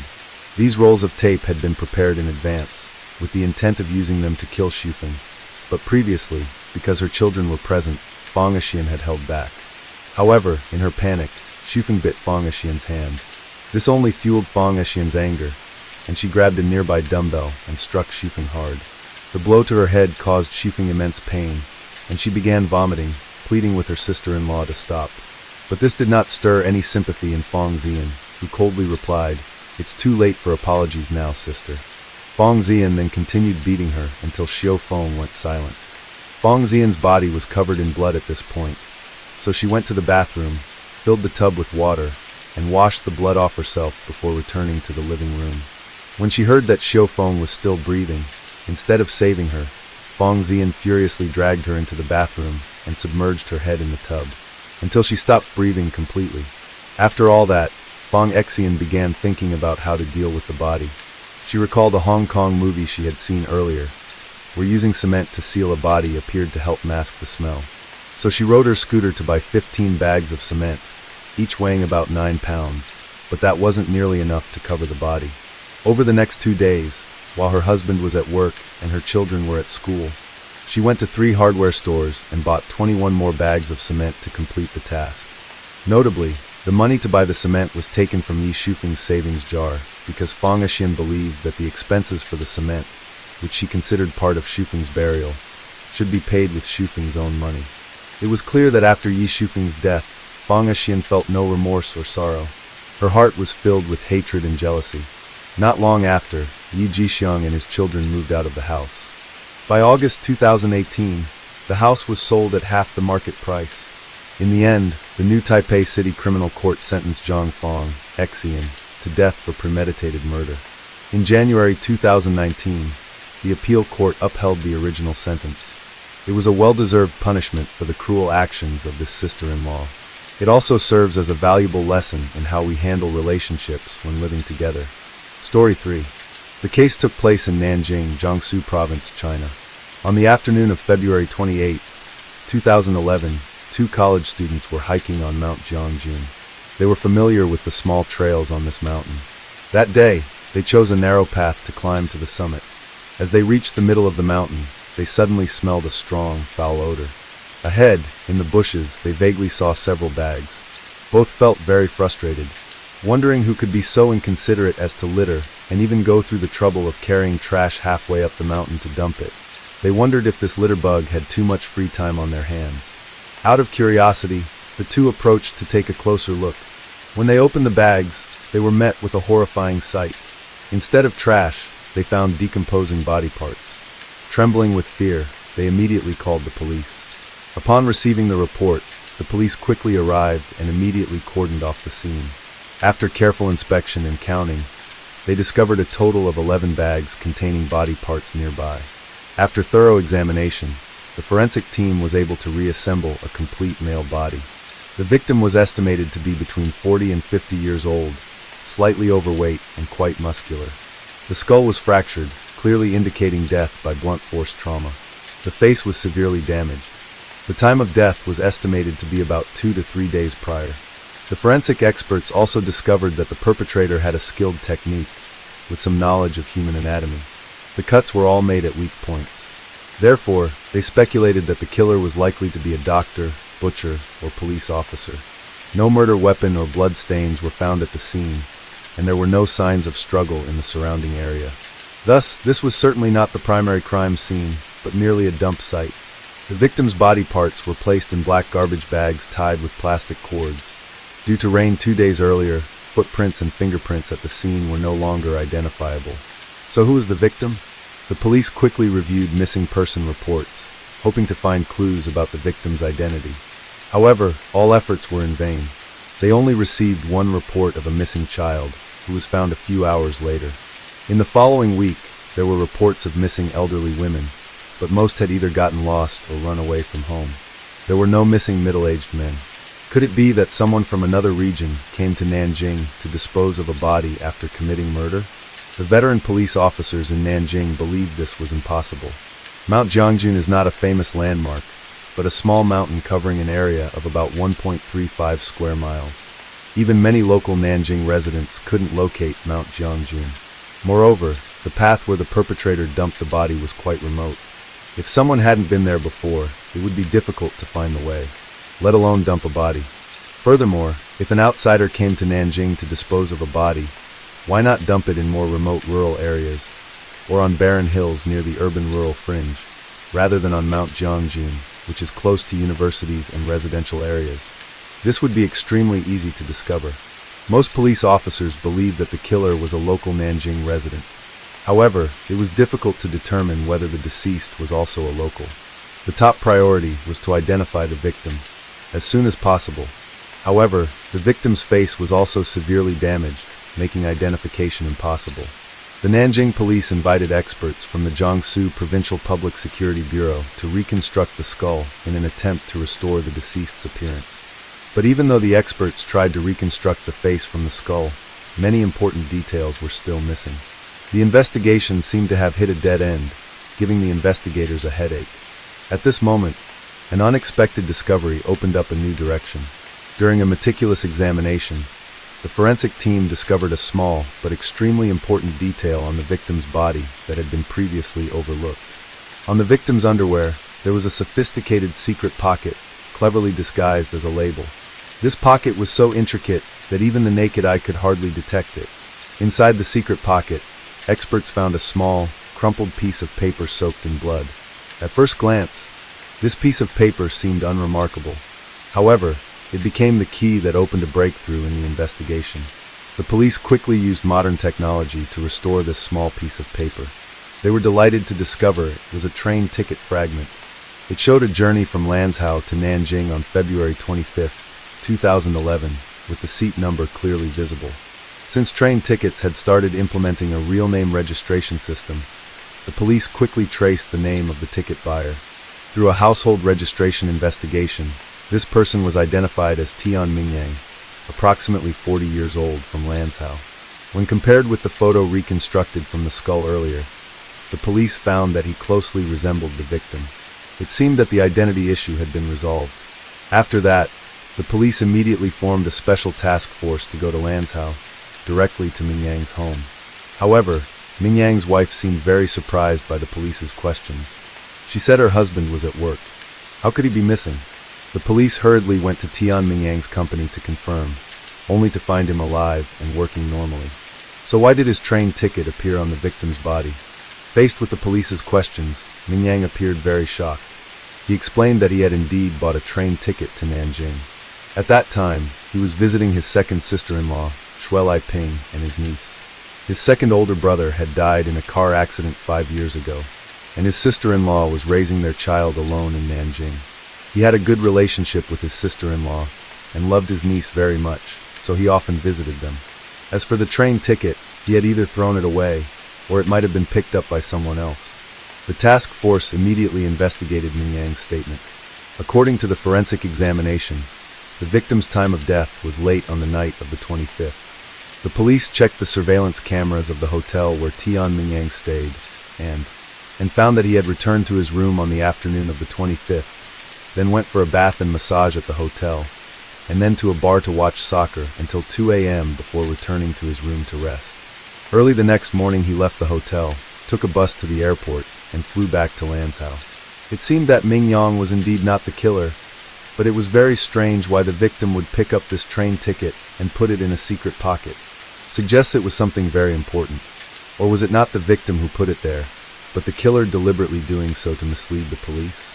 Once again, the case reached a dead end. Fortunately, the police officer in charge of tracing evidence quickly found a new lead. Previously, according to the forensic examination, the murder weapons could have been an axe and a cleaver. These two items were very common and difficult to trace, but the plastic bags containing the body provided a good clue. These plastic bags came from the Metro supermarket in Jiangning District, Nanjing. Subsequently, the task force reviewed the supermarket surveillance footage for the 15 days before the crime, filtering out those who bought axes, cleavers, and garbage bags. However, the number of such people was very high, making it difficult to identify the killer from this information. At this point, Ming Yang had become uncooperative, making excuses that he and the victim had no relationship. However, the criminal investigators noticed that he seemed very anxious, constantly making phone calls and saying something excitedly. Based on their professional instincts, the police believed that the case must be related to the Tian family. Therefore, they approached an acquaintance of the Tian family, asking him to help review the surveillance footage to see if any of the suspects were related to Ming Yang. Unexpectedly, after watching for less than 15 minutes, there was a major discovery. This acquaintance immediately recognized that one of the suspicious buyers on February 24th was Mr. Xue Jingong, the father-in-law of Ming Yang's deceased second older brother. This man was over 70 years old and a well-known businessman in Nanjing. On that day he had bought an axe, a cleaver, and many garbage bags at the supermarket. It seemed that Mr. Xue and Ming Yang must be involved in this case. However, based solely on the surveillance video, nothing could be concluded. It wasn't even enough to summon Mr. Xue for questioning. At this point, the forensic experts had reconstructed the victim's face multiple times, and the more they looked, the more it resembled Ming Yang. Could it be that he and Mr. Xue had together killed a relative of the Tian family? From this breakthrough, the police quickly conducted a thorough investigation into the Tian family members. The family had 2 sisters and 3 brothers in total. The eldest brother was Tian Mingqing, the second brother was Tian Mingguang, and the youngest was Tian Mingyang. These 3 brothers looked very similar, while other relatives didn't resemble them much. Currently, besides Mingyang living in Lanzhou, the eldest brother Mingqing had died in a car accident 5 years ago, and the second brother had mysteriously disappeared after that accident. The family had explained that Mingguang, overwhelmed with grief over his brother's death, had gone to Shenzhen alone to start a business. He hadn't returned home in all these years. Could the victim be Tian Mingguang? The police simultaneously extracted surveillance footage from the train station and the apartment complex of Ming Yang's sister-in-law, Xu Liping. They discovered that on that day, besides Ming Yang, there was always a rather chubby man accompanying him. The 2 entered Liping's home together, but afterwards, only Ming Yang came out alone. A few hours later, suddenly 4 men burst into Liping's home, then carried out a large sack, threw it into an Audi parked outside, and quickly drove away. Although the man accompanying Ming Yang had deliberately avoided cameras throughout the process, he still left some angles captured. Compared with the reconstructed face of the victim, the police believed this man was Tian Mingguang. The person later stuffed into the sack was probably him too. At this point, the police speculated that perhaps Ming Yang had killed his brother Mingguang together with his sister-in-law, and her father, Mr. Xue, was responsible for buying the murder weapons for them. The motive for the crime still needed further investigation. Therefore, the police quickly took DNA samples from Mingguang's son for comparison. However, the results surprised everyone. The victim was not Mingguang, but the victim's DNA had a very high similarity with Mingguang's son's DNA. This truly puzzled everyone. The victim wasn't Mingguang, but he was certainly a relative of his. Therefore, the police took DNA samples from all members of the Tian family to compare with the victim. They finally discovered the true identity of the victim, but the result shocked everyone to their core. No one expected that the victim would turn out to be the eldest brother, Tian Mingqing, who had supposedly died in a car accident 5 years ago. What was going on here? Could the dead come back to life? Tian Mingqing's car accident 5 years ago still had complete documentation, and even a Japanese insurance company had paid out compensation. So how could a person die twice? Just as everyone was confused about what to do, Ming Yang suddenly confessed the truth to the police. He said that the victim was indeed the eldest brother, Ming Qing, while the person who died in the car accident 5 years ago was actually the second brother, Ming Guang. What was the story behind this seemingly unbelievable tale? Tian Mingqing was born in 1962 into a large family in a poor rural area of Lanzhou. Despite the family's difficult circumstances, he showed exceptional intelligence early on, determined to find opportunities to change his fate. After abandoning farming, he boldly ventured into business, gradually improving his life significantly. In the early 1980s, riding the wave of overseas migration, Mingqing set foot in Japan with dreams of a better life. After a decade of relentless struggle, he not only established himself in a foreign land, but also built a career, becoming a small business owner. During this time, Mingqing married a Japanese woman of Chinese descent, and had 2 children with her. He decided to naturalize as a Japanese citizen, changing his name to Tanaka Mingqing. However, this marriage didn't last long. After the divorce, custody of the 2 children was given to his ex-wife. After naturalization, Mingqing's career became even more successful. He quickly opened his own health food company. In April 1999, while touring Mount Fuji, Mingqing met Shui Liping, a female international student. She was 8 years younger than him from Nanjing, and born into a family of high-ranking officials. Her father was a hospital official, and her mother was a chief physician.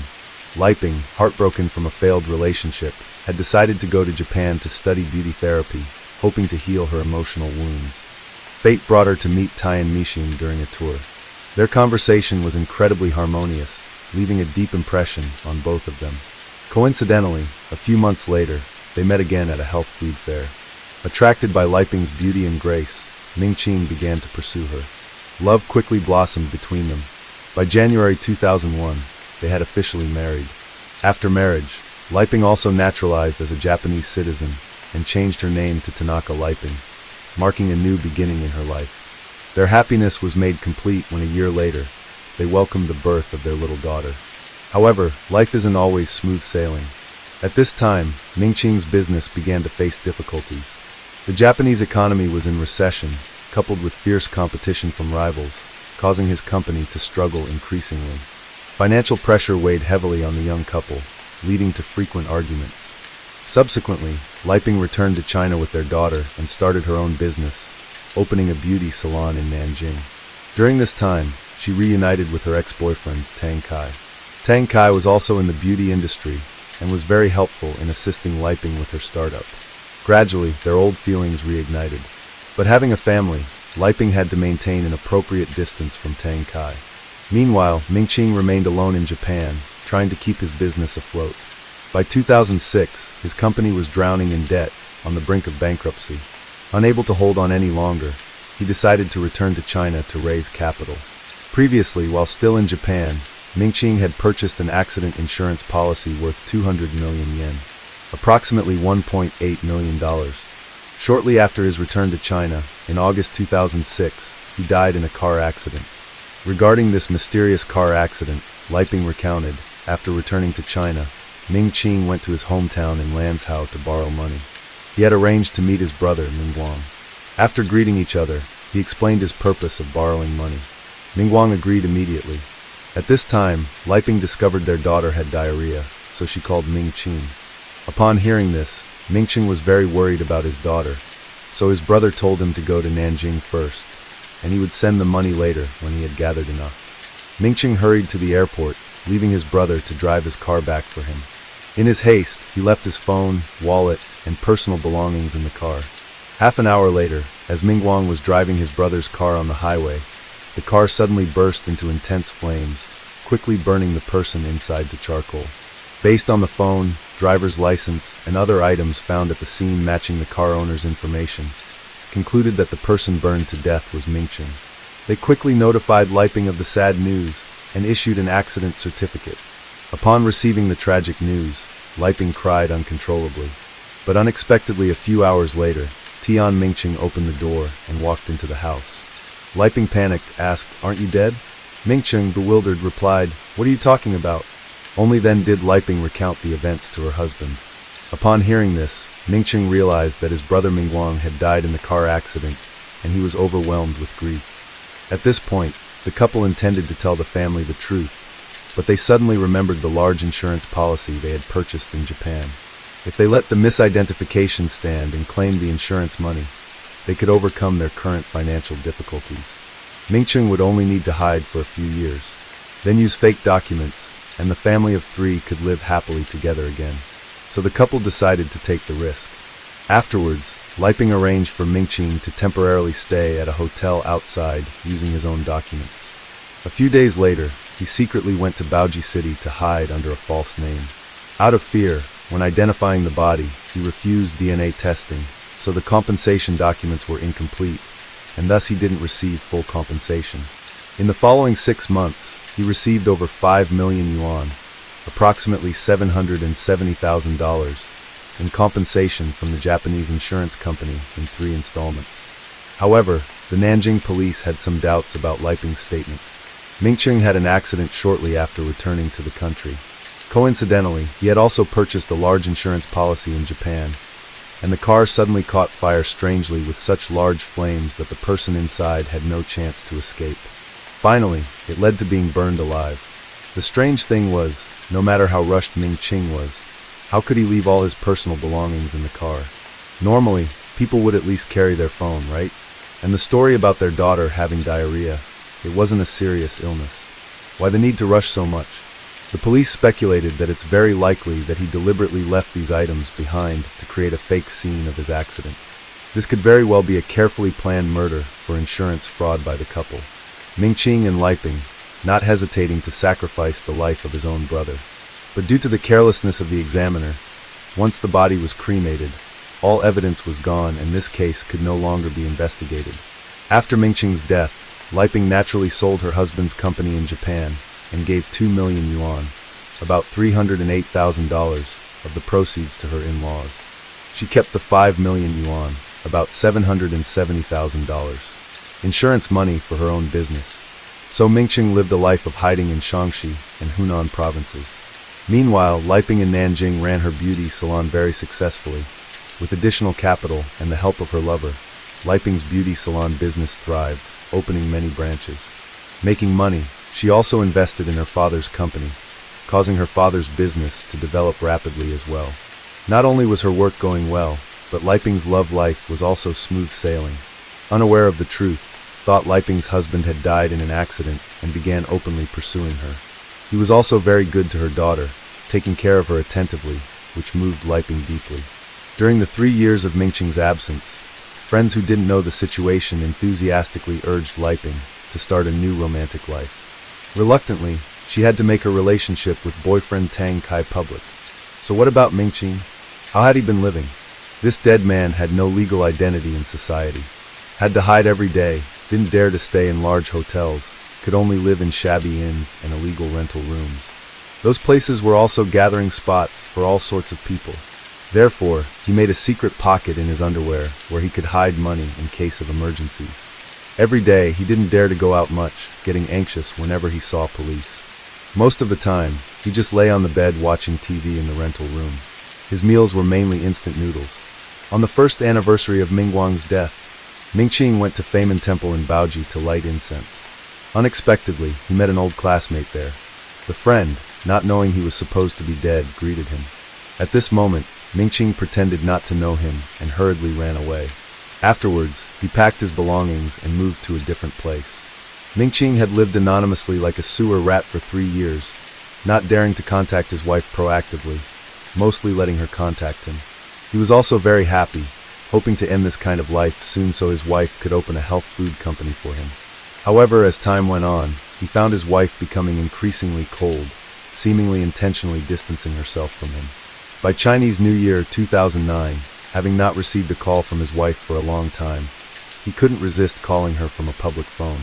Unexpectedly, Liping made an excuse of being busy and hung up. This made Mingqing very angry. After careful consideration, he decided to end his life in hiding and return home to reunite with his wife and child. Until June 2009, just as Liping and her daughter arrived home and were about to open the door, Mingqing suddenly appeared from the hallway. Seeing her supposedly dead father appear, the daughter cried out in fear. Liping was also startled to see her husband in shabby clothes. Although the couple had initially conspired together to defraud the insurance, Liping now had a new love and was even planning to marry. Fortunately, Tang Kai was away on a business trip recently. She had to think of a way to get rid of Mingqing. When Mingqing saw the luxurious apartment and his lovely wife and daughter, he couldn't help but exclaim, "It's so good to be home." That night, he tried to embrace his wife intimately, but Liping refused, using the excuse of not wanting to wake their daughter. At this point, Mingqing thought, perhaps because they had been apart for too long, his wife wasn't used to it yet, so he didn't force her and had to sleep in the living room. A few days later, Liping took their daughter to her parents' home. The innocent child blurted out that her father had returned. This greatly surprised Mr. Su. After questioning, she had to tell her father the whole story. Upon learning the truth, Mr. Su scolded his daughter for being reckless, saying she shouldn't have been involved in such illegal activities. But at this point, saying those things was no longer helpful. Mingqing was rejected by his wife every night with various excuses. Liping deliberately stayed out until midnight, only to find her husband still waiting for her. He ignored her protests and forced himself on her. At this point, Liping had feelings for someone else, so she felt extremely distressed. With no other choice, she had to ask her father for help. By then, Mr. Su had assets worth tens of millions of yuan, millions of dollars, and he thought only money could drive him away. So the next day, Liping gave her husband a bank card with 3 million yuan, about $462,000, saying this was the insurance compensation, the part he deserved. She told him to take this money and start a new life, and that she would take good care of their daughter. Faced with this action from his wife, Mingqing slapped her, questioning if she had another man. Liping could only cry and beg for her husband's forgiveness. At this moment, Mingqing understood that he had become redundant and could no longer live in this family. Reluctantly, he took the money and left, his heart full of resentment. But the matter didn't end there. The more Mingqing thought about it, the angrier he became. He thought, I risked so much, lived in hiding for years just so the whole family could have a good life. Now my wife and child are indeed living well, but I've fallen into this situation. Now they give me 3 million to drive me away. It's really unfair. Feeling betrayed and hurt, Mingqing decided to live recklessly, indulging in a life of debauchery. In just 2 short years, he had spent all 3 million yuan. When his pockets were empty, instead of coming to his senses, he turned to blackmailing Liping. In trying to meet her ex-husband's unreasonable demands, Liping gradually fell into difficult circumstances. Her beauty salon faced severe cash flow shortages on the verge of bankruptcy. Even her father's company was affected, falling into a precarious financial situation. But Mingqing was like a bottomless pit. No matter how hard Liping tried, she couldn't satisfy his unreasonable demands. In desperation, Liping had to arrange to meet him, begging him to stop. However, Tian Mingqing's answer made her even more desperate. He declared that he didn't need money anymore, but in exchange, he would return to reunite with the family. Not only that, Mingqing followed Liping home and discovered Tang Kai picking up his daughter from school. He took this opportunity to tell Tang Kai everything, wanting him to stay away from Liping. But unexpectedly, after hearing Liping and her father's explanation, Tang Kai not only forgave their deception, but also said he wouldn't leave Liping. Unable to achieve his wishes, Mingqing thought about seeking help. He returned to his hometown and told the whole story to his family. When they saw their eldest brother, who they thought had been long dead, the whole family was overjoyed. Seeing that his brother wanted to reconcile with his family, the youngest brother Mingyang said he would go with him to meet their second sister-in-law to mediate. He remembered that his sister-in-law used to be very fond of him. He even called Liping, saying that he would come with his eldest brother on the 25th, so everyone could talk. But when Liping received the call, she was completely distraught. She begged them not to disturb her life anymore. Mingqing, who was beside her, overheard this and grabbed the phone, saying that he must return to this family, or else he would reveal the insurance fraud. With no other choice, Liping had to tell her father and boyfriend about the phone call. At this point, there was no turning back. Mr. Shi decided to help her get rid of Mingqing. In his eyes, Mingqing had been dead for a long time. As long as the body couldn't be identified, no one would know it was him. And he himself was over 70 years old. Risking his life for his daughter was worth it.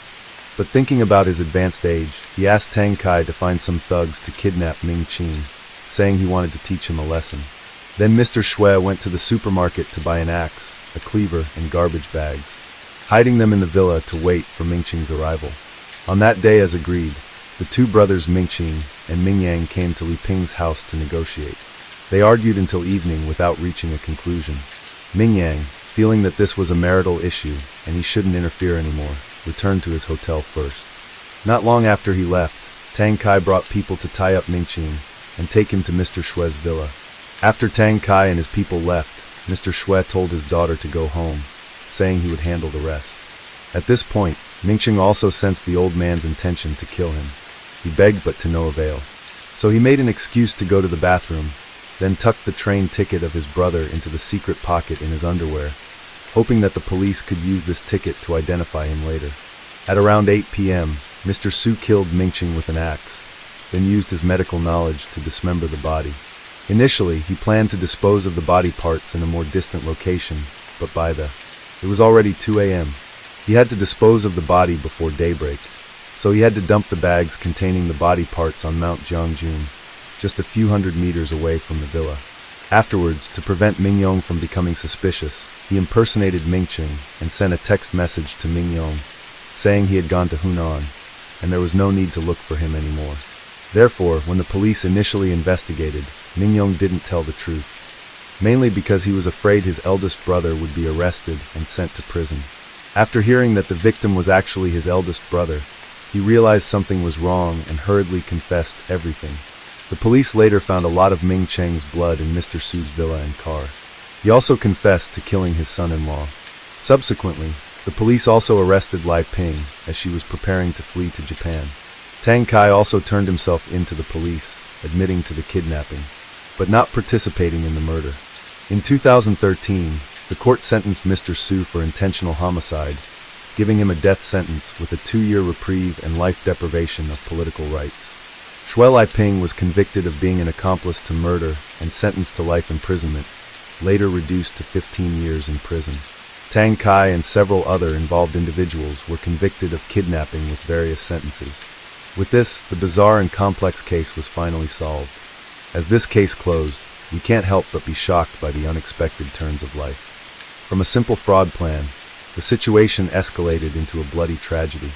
This case serves as a mirror reflecting the dark sides of greed, selfishness, and how people can lose their humanity when pushed into a corner. But at the same time, it's also a warning about the power of justice and truth. No matter how long they are buried, the truth will eventually be revealed and justice will be served.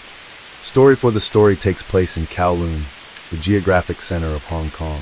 Areas like Tsim Sha Tsui and Yau Ma Ti in Kowloon are well-known bustling areas, attracting tourists with a variety of shopping, dining, entertainment, and cultural activities.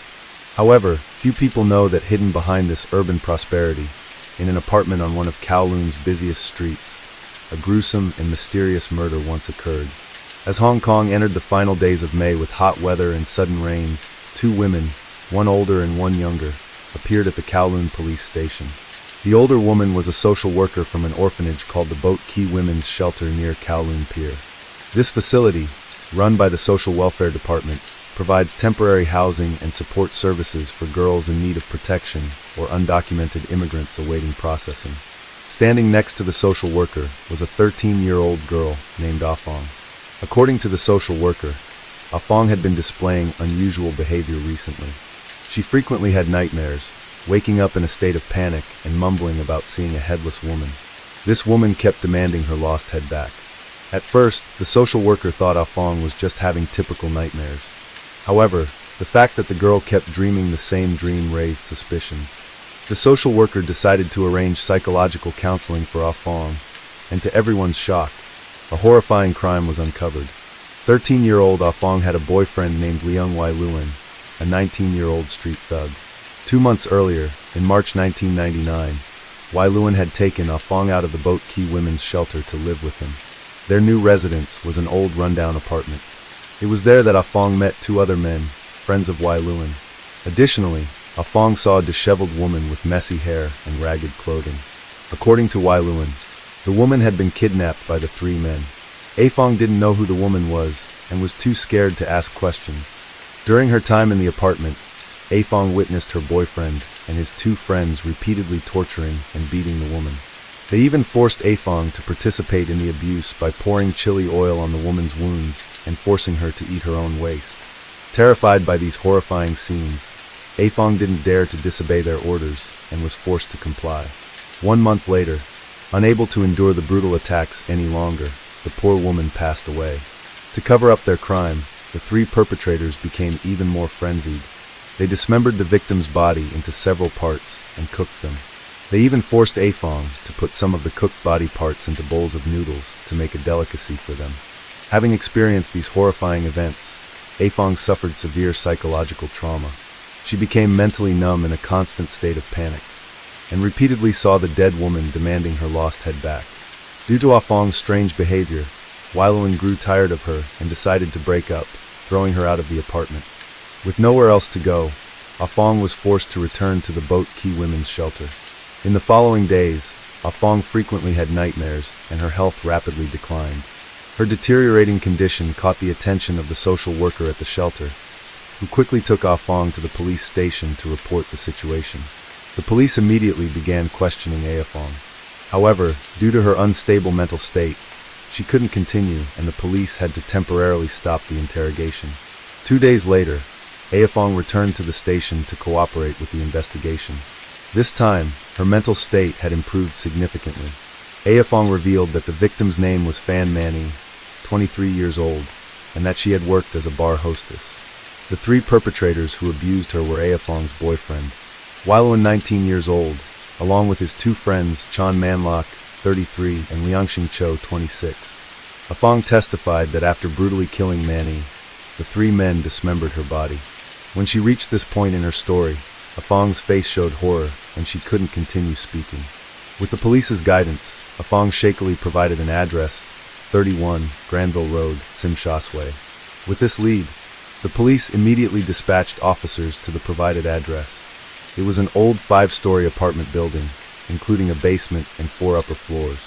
Afong indicated that the crime took place in an apartment on the 3rd floor. Previously, she and her boyfriend had lived in the apartment across the hall. The police planned to bring Afong to the crime scene to assist in the investigation, but she was in a state of shock, her face pale, and she refused to go any further. Afong was kept downstairs while several officers proceeded upstairs to investigate. They made their way up the dark staircase, dimly lit by a single light bulb. Before long, they reached the apartment on the 3rd floor. The officers knocked, but no one answered. Finally, they decided to break down the door. A strong stench immediately hit their noses. As experienced officers, they quickly recognized the unmistakable smell of a decomposing body. Turning on the lights, they saw the apartment had 6 bedrooms. On the hallway floor in one corner was a giant Hello Kitty doll prominently displayed. It was a mermaid-shaped doll, stained with blood and emitting a foul odor. A police officer picked up a metal rod lying on the floor and poked at the Hello Kitty doll. When he prodded the head, he felt something hard inside. At this point, they were almost certain that a murder had taken place in the apartment and immediately called for backup. They carefully cut open the doll. Inside the doll was stuffed with mothballs, emitting a pungent odor. After removing all the stuffing, they discovered a human skull inside the doll's head. The skull had been cooked, giving off a foul stench, with fluids oozing out and the flesh not yet fully decomposed. Upon initial examination, the skull was incomplete, with the lower jaw missing and only a few teeth remaining in the upper part. The police also found fragments of teeth and hair scattered inside the doll. In other parts of the apartment, they found more teeth, 2 stoves containing mothballs, a small refrigerator, and a hammer. Most notably on the ground floor terrace, they found a plastic bag filled with internal organs that were not fully decomposed but had also been cooked. The refrigerator had scratches inside, believed to be from storing the body. The 2 stoves were identified as the tools used to cook the head and internal organs. Inside, remnants of partially decomposed body tissue were still present. Since the head and organs found at the scene had been cooked, with the skin, flesh, and hair destroyed, it was impossible to conduct DNA testing to determine whether the victim was indeed Manny. The police enlisted the help of forensic dental experts to assist in the investigation. They used photographic comparison techniques to identify the victim. The photo used for comparison was one of Manny, smiling, focusing on the 2 remaining teeth found in the skull inside the doll. The results showed that the size and position of the 2 teeth matched perfectly. From this, the police confirmed that the remains were indeed those of Manny. The victim, Manny, was born in 1975 and was 23 years old at the time of her death. When she was 6, her father left the family due to debt, abandoning his wife and child. Her mother later remarried, but didn't want to take care of her. Abandoned by her family, Manny was taken in by an orphanage, where she spent her childhood. As time passed, Manny turned 15. She was forced to leave the orphanage and become independent as she had reached adulthood. According to the regulations, children without congenital disabilities were not allowed to stay at the orphanage past the age of 15. After leaving the orphanage, homeless and without shelter, Manny struggled to find work to support herself. However, lacking job skills, she could only take on menial labor jobs like waitressing, delivering newspapers, and so on.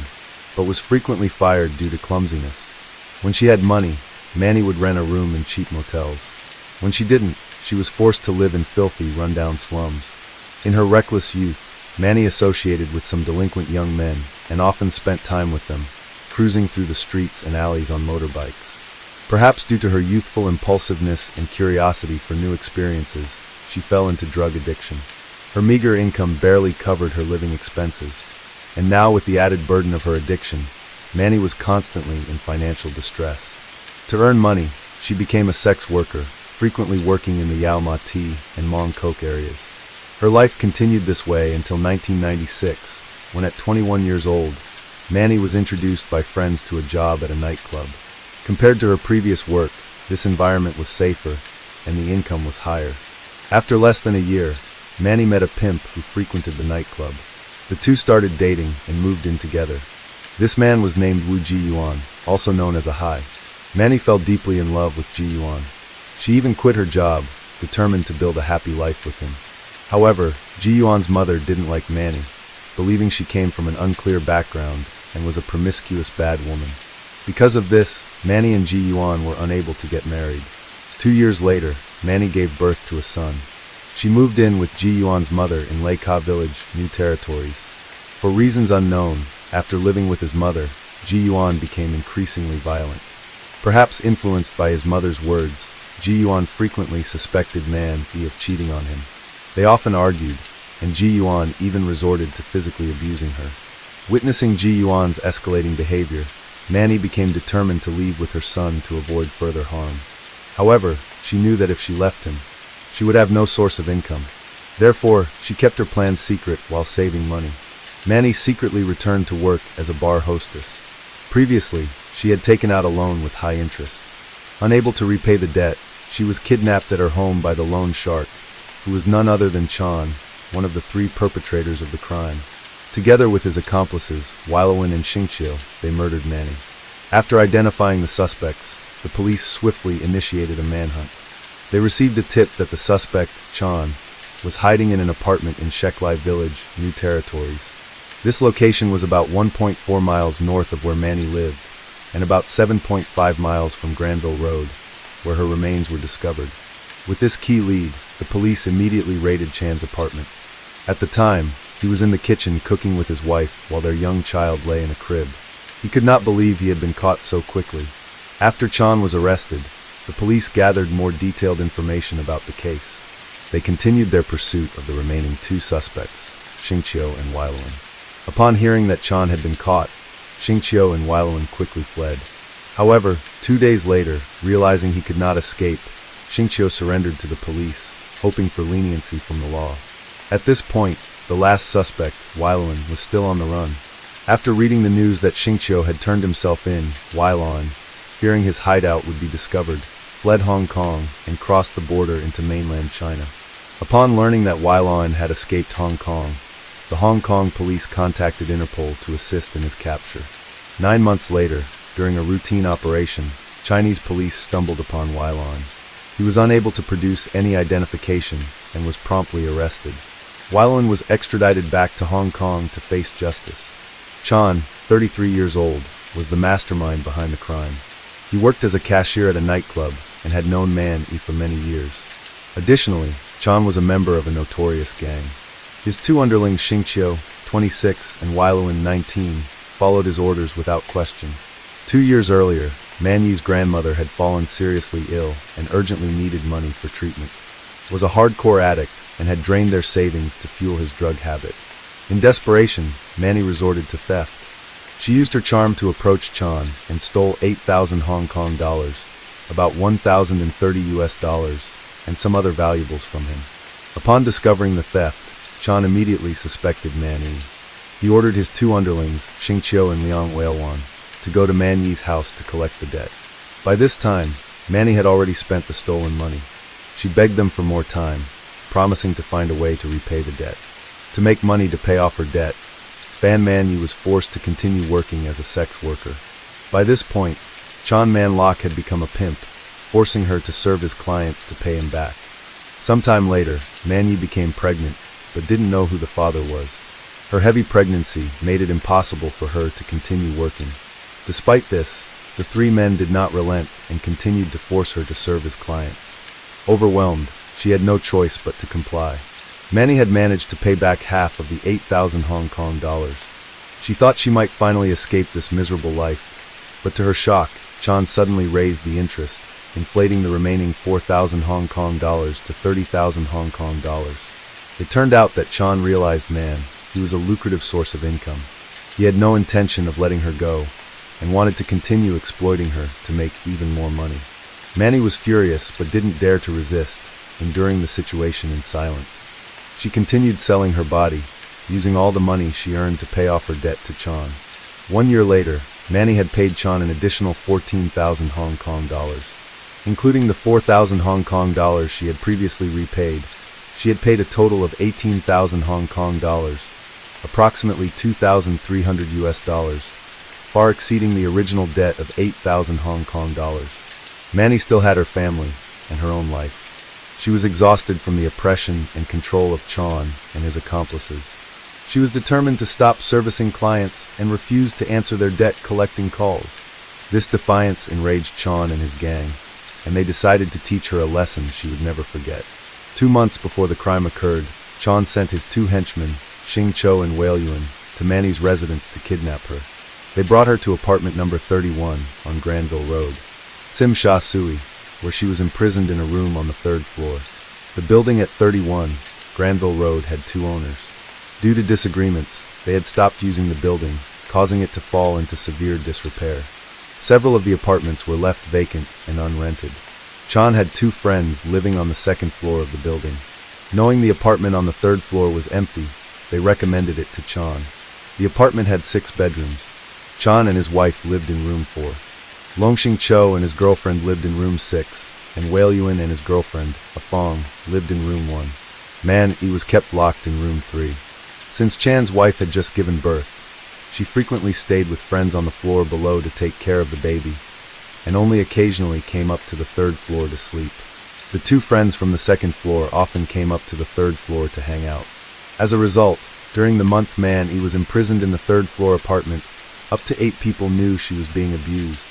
On her very first day of captivity, Chan interrogated her, yelling at her for not repaying the debt and ignoring his calls. He then ordered Wei Yuan to beat her. Wei Yuan kicked Manny over 50 times. As a frail woman, she couldn't defend herself against the brutal blows and could only scream in pain. To prevent Manny's cries for help from being heard outside, Chan and his gang used wooden boards to block all the windows in the room. Then Chan Xingqiu and Wei Yuan stripped Manny of her clothes and took turns assaulting her. Manny was tortured to the point of near unconsciousness, lying motionless on the floor. Meanwhile, the 3 men sat nearby, eating hot pot and mocking her pain. In their twisted amusement, they even threw scalding hot food from the pot onto her, forcing her to crawl like a dog to retrieve it. Humiliated, Manny naturally refused to cooperate. Seeing this, John picked up the food from the floor, pried open her mouth, and shoved it in, forcing her to eat. Manny vomited violently in disgust. Unfortunately, some of the vomit splashed onto Chan's shirt. Unable to avoid it in time, Chan flew into a rage, grabbing Manny off the floor and unleashing his fury on her. Still not satisfied, Chan poured boiling oil into Manny's mouth. Early the next morning, while Chan was sound asleep in room 4, Xingqiu and Wei Yuan sneaked into room 3, where Manny was being held. They kicked her hard, jolting her awake. They then used a lighter to heat her feet until her skin burned and bled. Next they sprinkled chili powder on the bleeding wounds, but the torture didn't stop there. Wei Yuan took a plastic straw and a bottle, heated them over a flame until the plastic melted, and then poured the hot, molten plastic onto Manny's feet. Xingqiu held her legs tightly to prevent her from moving. They laughed cruelly as Man arrived in pain, and threatened to beat her even worse if she screamed. The molten plastic stuck to her flesh, causing her feet to be covered in blistering burns. Afterward, they used a wooden stick to pop the blisters and sprinkled chili powder on the open wounds. Manny was in unbearable pain, screaming and moaning in agony until she passed out from the torment. Xingqiu then stood up and urinated on Manny's face. Seeing this, Wei Yuan called for his girlfriend, A Fong, and ordered her to defecate and force Manny to eat it. For more than a month, Manny was subjected to daily brutal torture. The three men treated her suffering as entertainment. They even gave her drugs, which eventually led her to become addicted. She constantly scratched the scars on her body. To stop her from scratching her wounds, the three men took turns beating her hands savagely with metal rods. They then tied her hands with electrical wires and hung her from the ceiling. Because her body weight hung on her arms for an extended period, her hands became swollen and bruised. Then proceeded to smash her hands repeatedly with a metal rod until they were crushed. 1 month into her captivity, in a state of delirium, Manny secretly stole some drugs from Sean. When they caught her, the three men beat her up. One blow to the head knocked her unconscious. Since this had happened many times before, the three men didn't care and left her there, leaving the apartment to go to a bar. That evening when they returned, they found Manny lying unconscious in the bathroom. To check if she was still alive, Sean grabbed a pipe and struck her heart in the chest. Only then did Manny's body react. When her body convulsed, Afong cried out in fear. Sean and Wailuan reassured her by lying, saying that Manny was just having a drug overdose. A while later, Manny went still again, but Sean wasn't finished. He took a lighter and held it to her feet. In excruciating pain, she jerked her feet away. They then dragged her to a corner of the room, and after that, each of them went back to their own rooms to sleep. The next morning, Wailuan woke his girlfriend, asking her to check on Manny. Afong went into the bathroom and found Manny lying motionless on the floor. Worried, she placed her hand on Manny's chest, but her heart had stopped and her limbs were stiff. Terrified, Afong ran back to the room and told Wailuan and the others what had happened. Fan Manny was dead, but they showed no concern about dealing with the body, leaving her there. It wasn't until a few days later, when the body started to decompose and emit a foul odor, that they decided to take action. They dragged Manya's body out of the bathroom, dismembered it into several pieces, and stored the parts in a refrigerator, waiting for the right moment to dispose of them. To avoid suspicion, they placed the body parts in various plastic bags and scattered them at different garbage dumps. After disposing of most of the body, they realized they still had a bag containing internal organs. Not wanting to go outside again, casually threw the bag out the window. It landed on the ground floor terrace. Now, only Manya's head remained to be dealt with. Sean placed the head in a pot, boiled it for a while, and then took it out to cool. As he stared at Manya's lifeless face, he muttered, "Stay still. I'm gonna make you up." He then grabbed a mermaid-shaped Hello Kitty doll, removed some of the stuffing from inside, placed Manya's head inside the doll, and stitched it back up. They left the apartment, abandoning the Hello Kitty doll containing Manya's head. In fact, several weeks before receiving the tip-off from Afong, the police had received complaints from residents at 31. Granville wrote about a foul odor in the building. However, when the police checked at that time, they didn't find anything suspicious, and assumed the smell was due to pollution in the environment. After the case came to light, some nearby residents mentioned that around April they had often seen gang members coming and going from the apartment, but didn't know who they were. Some even reported hearing chopping sounds from the third-floor apartment, but since the windows were covered, they couldn't see inside. A year and a half later, the case went to trial at the Hong Kong High Court with a jury of 7. Chan Man Lok, Xing Cho, and Leung Wailuan were charged with murder, kidnapping, and preventing the lawful burial of a body. During the trial, all 3 defendants admitted to kidnapping and preventing the burial, but denied any involvement in the murder. Xing Cho and Wailuan claimed they were simply following Chan's orders. Witness Afong testified that she did not directly witness Manyi's death, nor did she know the specific cause. The defense attorney argued that Manny didn't die from the assault, but from a drug overdose. However, the prosecution refuted this, citing the testimony of the defendant, Xing Cho. He had seen blood coming from Manyi's ears, indicating that she died as a result of severe physical abuse. After 2 months of trial, the jury, with a 6-1 decision, declared that the 3 defendants were not guilty of murder, but were guilty of manslaughter. The Hong Kong High Court sentenced Chan, Xing Cho, and Leung Wailuan to life imprisonment without the possibility of parole for 25 years, which is the maximum sentence for manslaughter. The 3 defendants disagreed with the court's decision and appealed to the appellate court. Chan Man Lok and Wailuan's sentences were upheld, but Xing Cho's appeal was successful. Before the incident, Liang Xing Cho had advised Man Yi to pay her debt. Although there was no concrete evidence, it was confirmed that Xing Cho was not present at the Tsim Sha Sui apartment during the days leading up to Man Yi's death. In March 2004, based on Xingqiu's behavior in prison and his decision to turn himself in after the crime, the appellate judge reduced Xingqiu's life sentence to 18 years in prison. In April 2014, Xingqiu was released from prison. However, in December 2021, more than 7 years after his release, Xingqiu committed another crime. He acted inappropriately with his friend's 10-year-old daughter. Liang Xingqiu was once again handcuffed and sentenced to 12 months in prison. The Hello Kitty murder case shocked Hong Kong and the world. It was listed among Hong Kong's top 10 most notorious crimes. Out of curiosity, many people visited the building at 31 Granville Road. The residents and shop owners felt extremely uneasy and eventually moved away. The apartment where the crime took place was abandoned as no one dared to go near it. Some people reported encountering strange occurrences in the building. One person claimed to have seen a Hello Kitty doll identical to the one containing Fan Man, but the doll appeared clean. Others reported seeing a figure moving past security cameras at night, though it wasn't a thief, causing fear and confusion. Today, the building at 31 Granville Road has been demolished and replaced with a new structure. The story of this horrifying murder has gradually faded into obscurity. Few people now know that the bustling, lively street was once the site of such a gruesome, haunting crime. Story 5. In the early hours of October 12, 2021, the city of Kofu in Yamanashi Prefecture, Japan, was peacefully sleeping. At 3:50 a.m., a resident was suddenly awakened by a loud explosion. Then, the sound of burning wood echoed clearly in his ears. He went to the window and saw the neighboring Inoue family's house engulfed in fierce flames. Fire and black smoke were gradually consuming the entire house. This resident had heard strange noises coming from the Inoue house, but he was too sleepy to pay attention. Little did he know that a fire would break out now. The neighbor hurriedly called to report the fire, praying in his heart that the entire Inoue family would be safe and sound. After calling the police, he quickly went outside to see if he could help.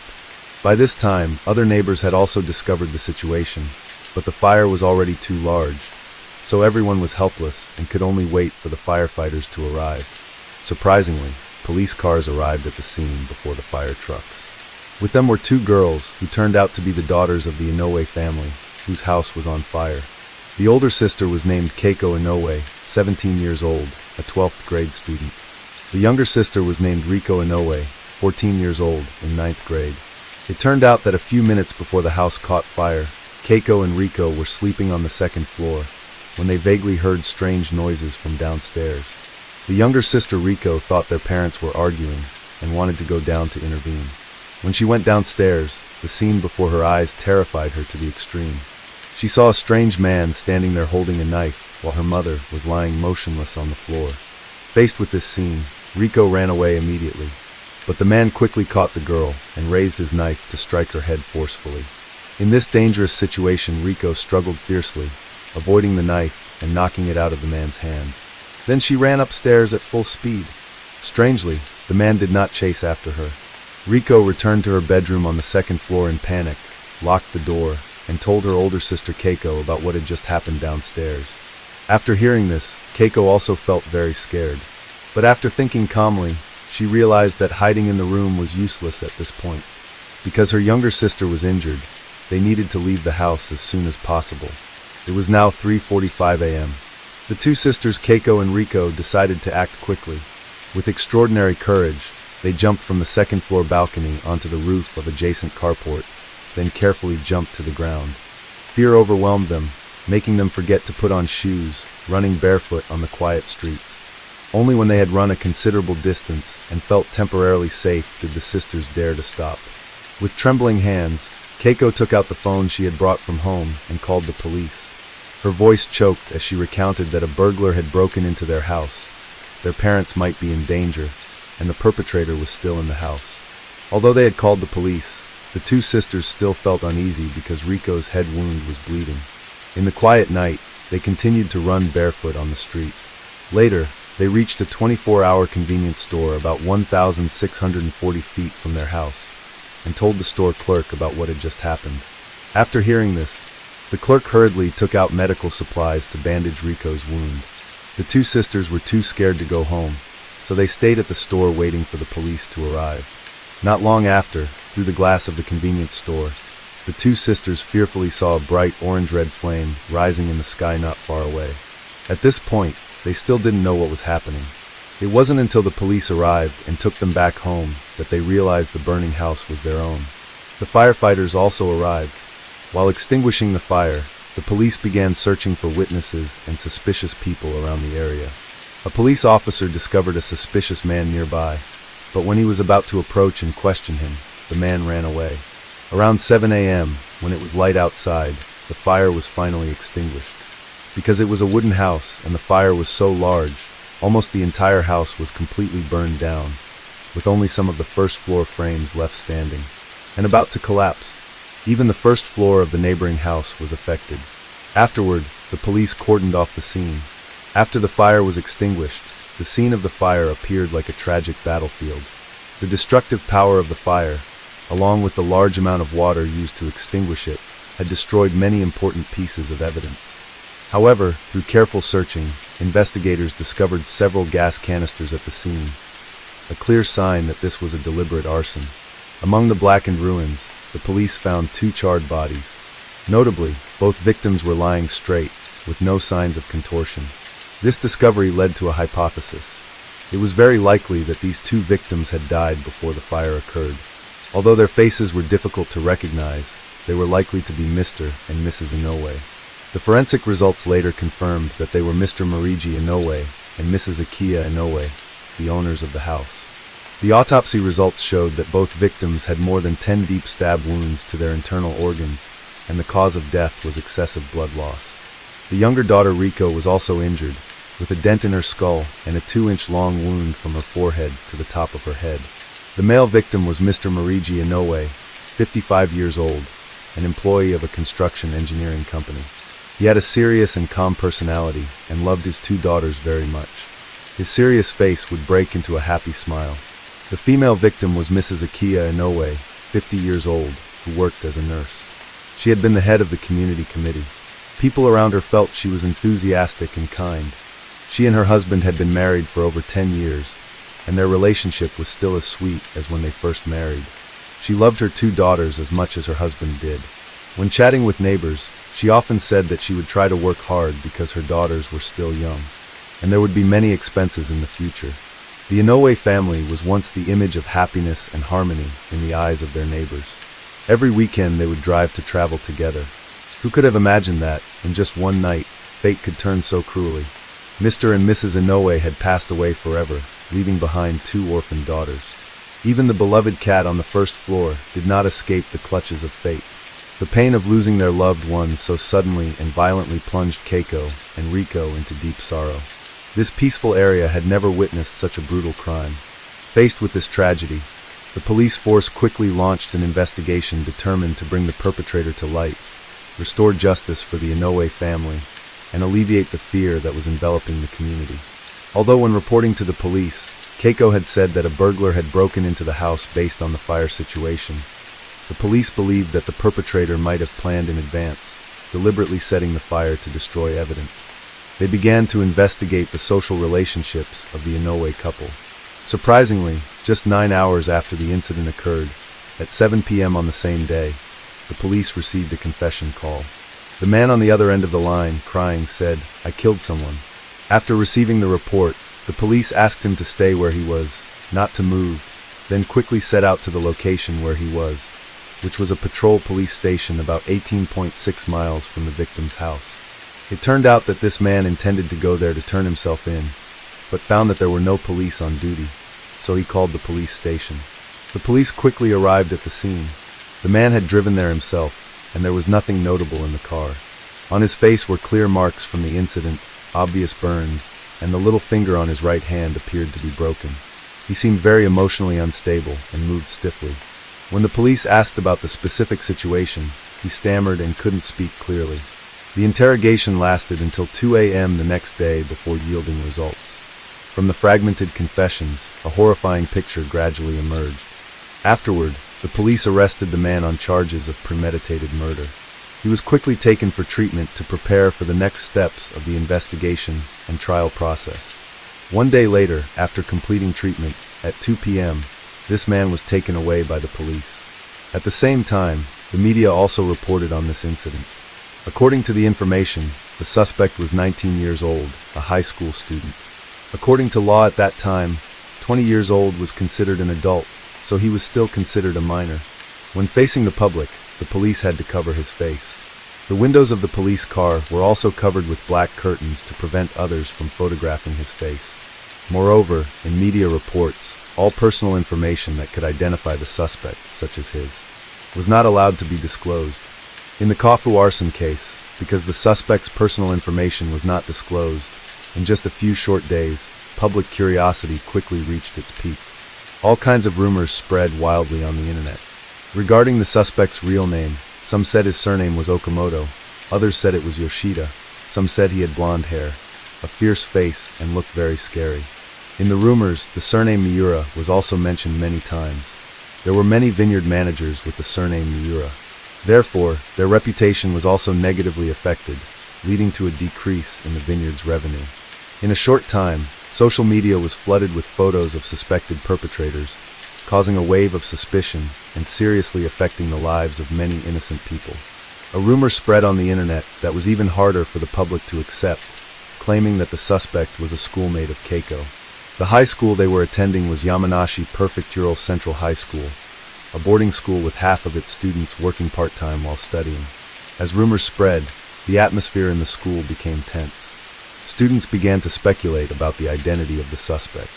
Anyone who had been absent recently became a subject of suspicion. In addition to being curious about the suspect's identity, the public also wanted to know what deep grudge he had against the Inoue family. One of the parties involved, Keiko, did not want to disclose. Therefore, more rumors emerged. Among the rumors that were put forward, a hypothesis emerged suggesting that the suspect was someone who had pursued Keiko. According to this, the man had been prevented by Keiko's parents when trying to approach her at school, leading to resentment and determination for revenge.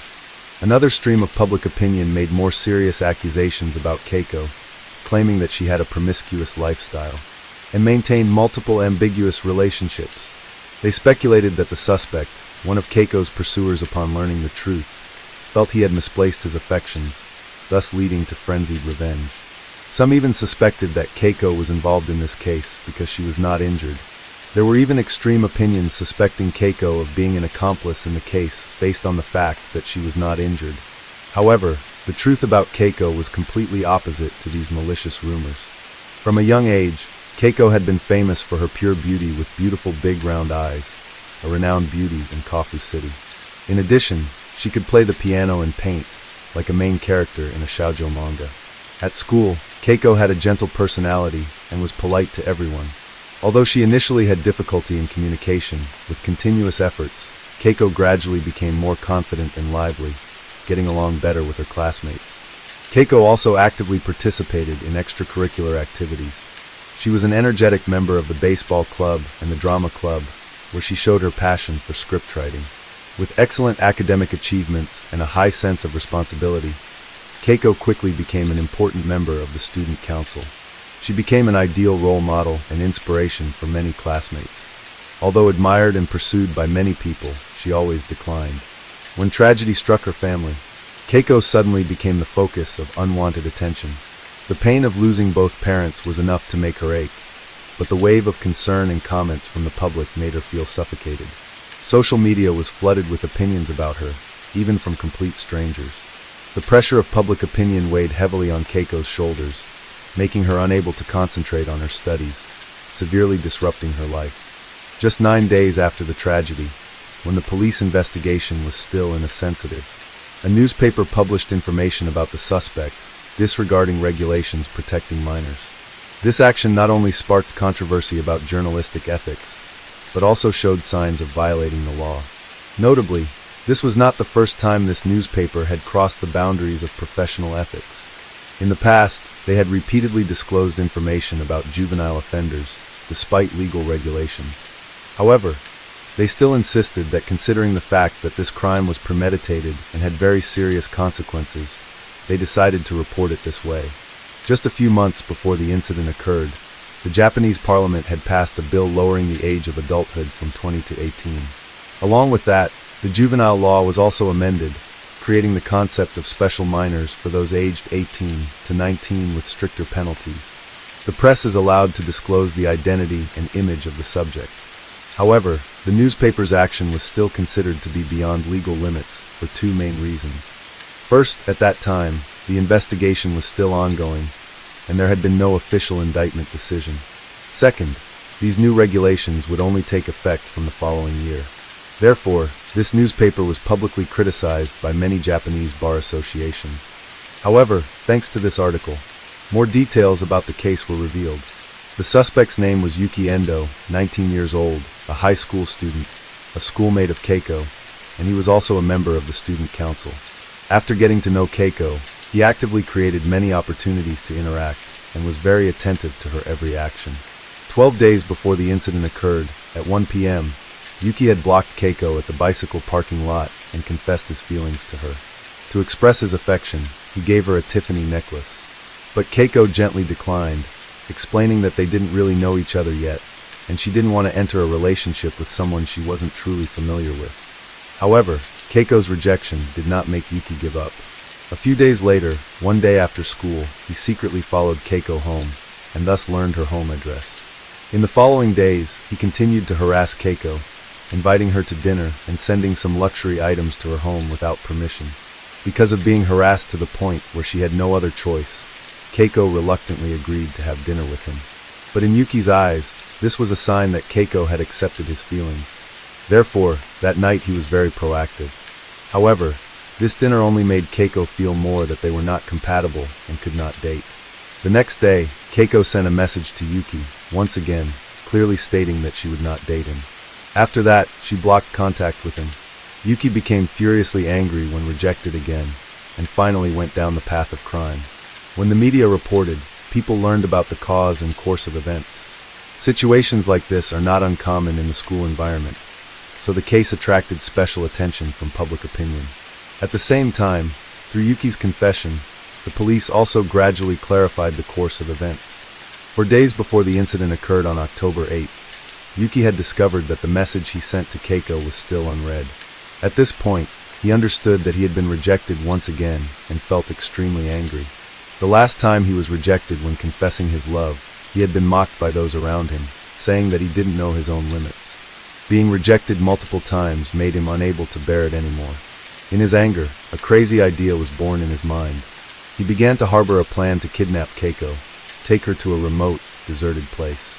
In his delusion, he wanted to interrogate Keiko about why she rejected his feelings, as if she owed him an explanation. Not stopping there, Yuki also nurtured the intention of imprisoning Keiko, wanting her to taste the consequences of rejecting his feelings. These dark thoughts kept swirling in Yuki's head. He went to a department store to buy pliers, a drill, and other tools, intending to use them to pull out nails and stab needles into Keiko's body. He had found an abandoned house near his great-grandmother's house, considering it a perfect hideout to carry out his criminal acts. The purchase of a sleeping bag and stockpiling of dry food showed that Yuki had prepared for a long-term scenario, ready to hide to avoid police pursuit.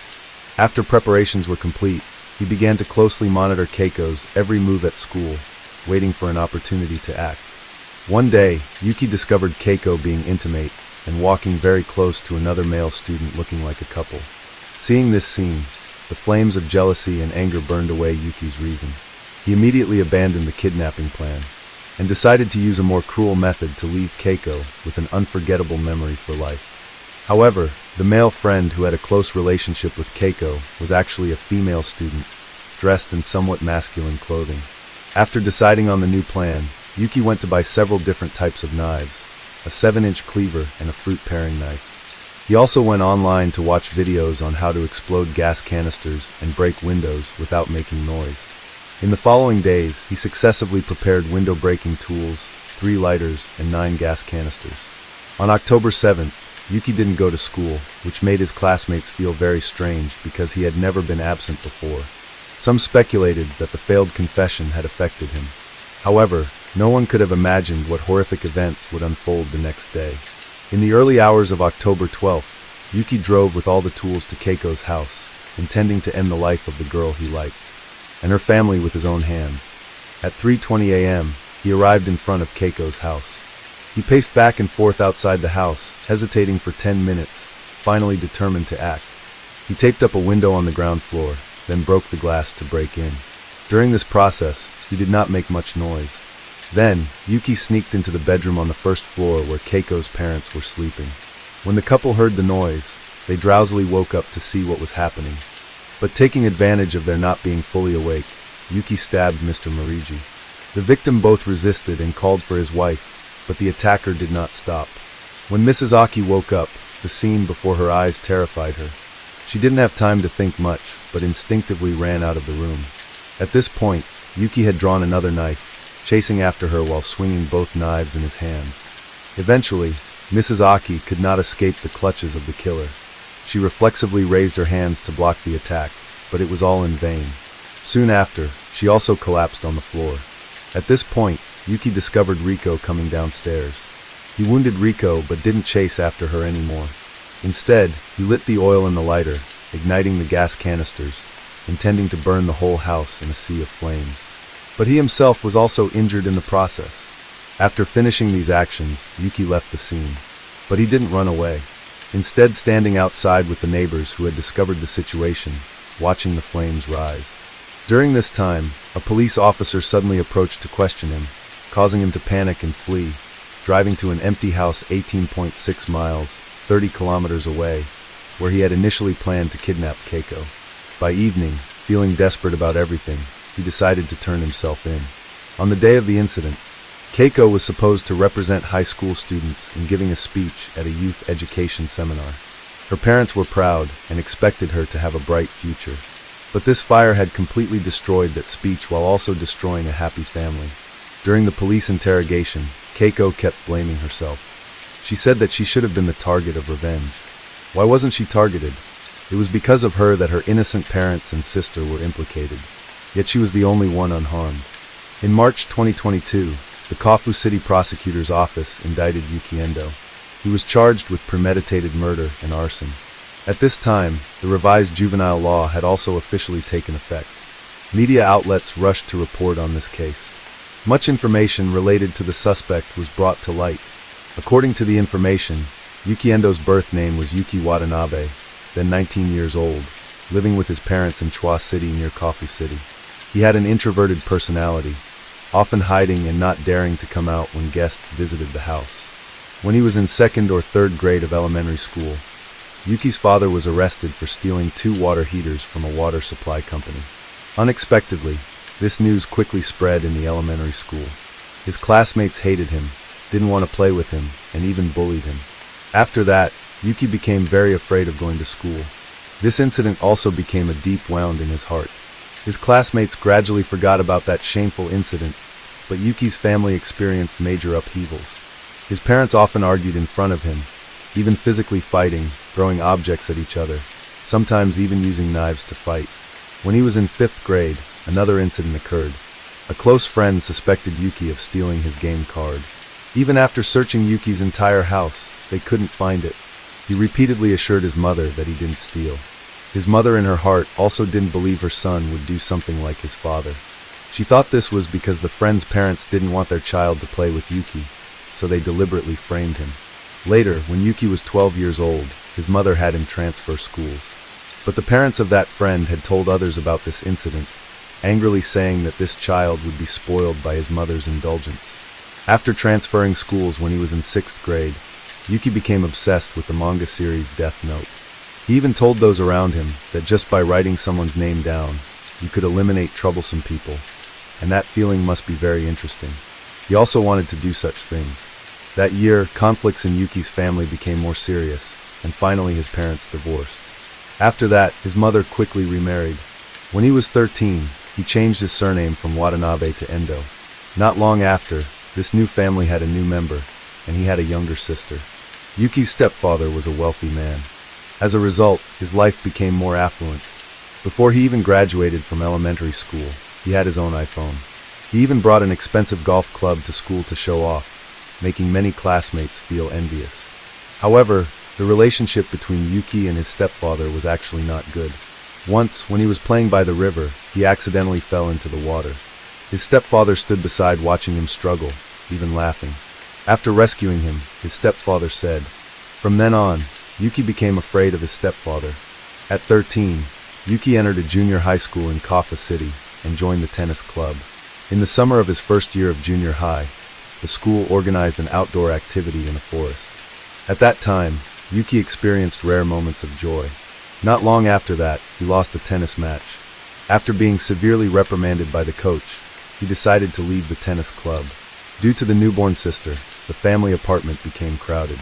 His stepfather rented an additional apartment next door and let Yuki live there alone. His mother also agreed. Sometimes he could hear the laughter of his stepfather and others from across the wall, making him feel as if that family only had the three of them, while he was just an extra. However, this life didn't last long. When he was 14, his stepfather passed away due to illness. Throughout his junior high school years, Yuki had almost no presents and hardly any friends. When he entered high school, he wanted to change his past self, hoping that in the future he could find a good job. Therefore, he began to act positively. Yuki showed a strong determination to improve himself and integrate into the school environment. Never being late for school and always taking detailed notes showed a high sense of discipline. Despite facing difficulties due to a weak foundation, leading to having to repeat a year, Yuki still persevered in his efforts. This effort was recognized by both teachers and the student council leadership. However, Yuki's behavior outside of school hours showed worrying signs about his mental health. Suddenly laughing loudly for no reason, saying he thought of something funny, then mumbling to himself, made others unable to understand. Sometimes he also participated in school radio broadcasts. On the radio, his clear and energetic voice showed good communication potential. However, when he left this microphone, Yuki became silent and withdrew again. This contrast was further highlighted in the school's cultural activities. While friends were enthusiastically discussing, Yuki sat alone, isolated, intently folding papers into darts. After falling in love with Keiko Inoue, a beautiful and excellent girl, Yuki was eager to express himself. He also joined the baseball club that Keiko was participating in, then participated in club activities with her. Later, thanks to the trust of the former student council president, along with having few competitors, he was chosen as the new student council president. This made those around him feel surprised, because he was originally a quiet person who didn't like to stand out. After being elected as student council president in April 2021, 19-year-old Yuki Endo began to pay attention to his appearance. He trimmed his eyebrows, changed his hairstyle, hoping this would make Keiko notice him more. His new appearance surprised everyone, praising him for becoming more handsome. During that year's school cultural festival, due to being in the COVID-19 period, Yuki, along with some other students, invented a series of disinfectant spray bottles. The packaging had a picture of a legendary bird. These disinfectant spray bottles were all given to the school. The legendary bird mentioned is the two-headed bird recorded in a book about epidemics in Japan in 1858. According to legend, it was the divine crow of the three Kumano Mountains, with one black head and one white head, and both feet were black. According to records, in 1857, a two-headed bird appeared on Mount Hakusen in Ishikawa Prefecture. People believed that an epidemic would break out the following year, but those who worshipped it would avoid the epidemic. Due to the outbreak of the epidemic, the image of this bird was introduced by the Yamanashi Prefectural Museum in April 2020 and became a hot topic. In October of that year, during the epidemic prevention period, the disinfectant spray bottle invented by Yuki and his friends was highly appreciated by the authorities and was published in local newspapers. He thought these achievements could win Keiko's affection. However, the reality was not so. At home, Yuki and his mother had an argument about employment after high school graduation. His mother wanted to arrange a job for him, but he didn't like it. He felt that if he did that job, his efforts in high school would be in vain. Even if he earned money from that job, his mother would take it away. After being rejected by Keiko, Yuki completely lost his reason and went down a path of no return. 2 years after the incident occurred, the trial of Yuki Endo was held at the Kofu City Court. Yuki Endo was charged with premeditated murder, arson, and other charges. In court, when faced with the prosecutor's accusations, Yuki always remained silent. The defense argued that during his upbringing, he was unfortunate, which affected his personality, leading to mental disorders, rendering him incapable of criminal responsibility. However, Later, a psychiatrist appointed by the prosecutor conducted a psychological assessment of Yuki Endo and rejected this view.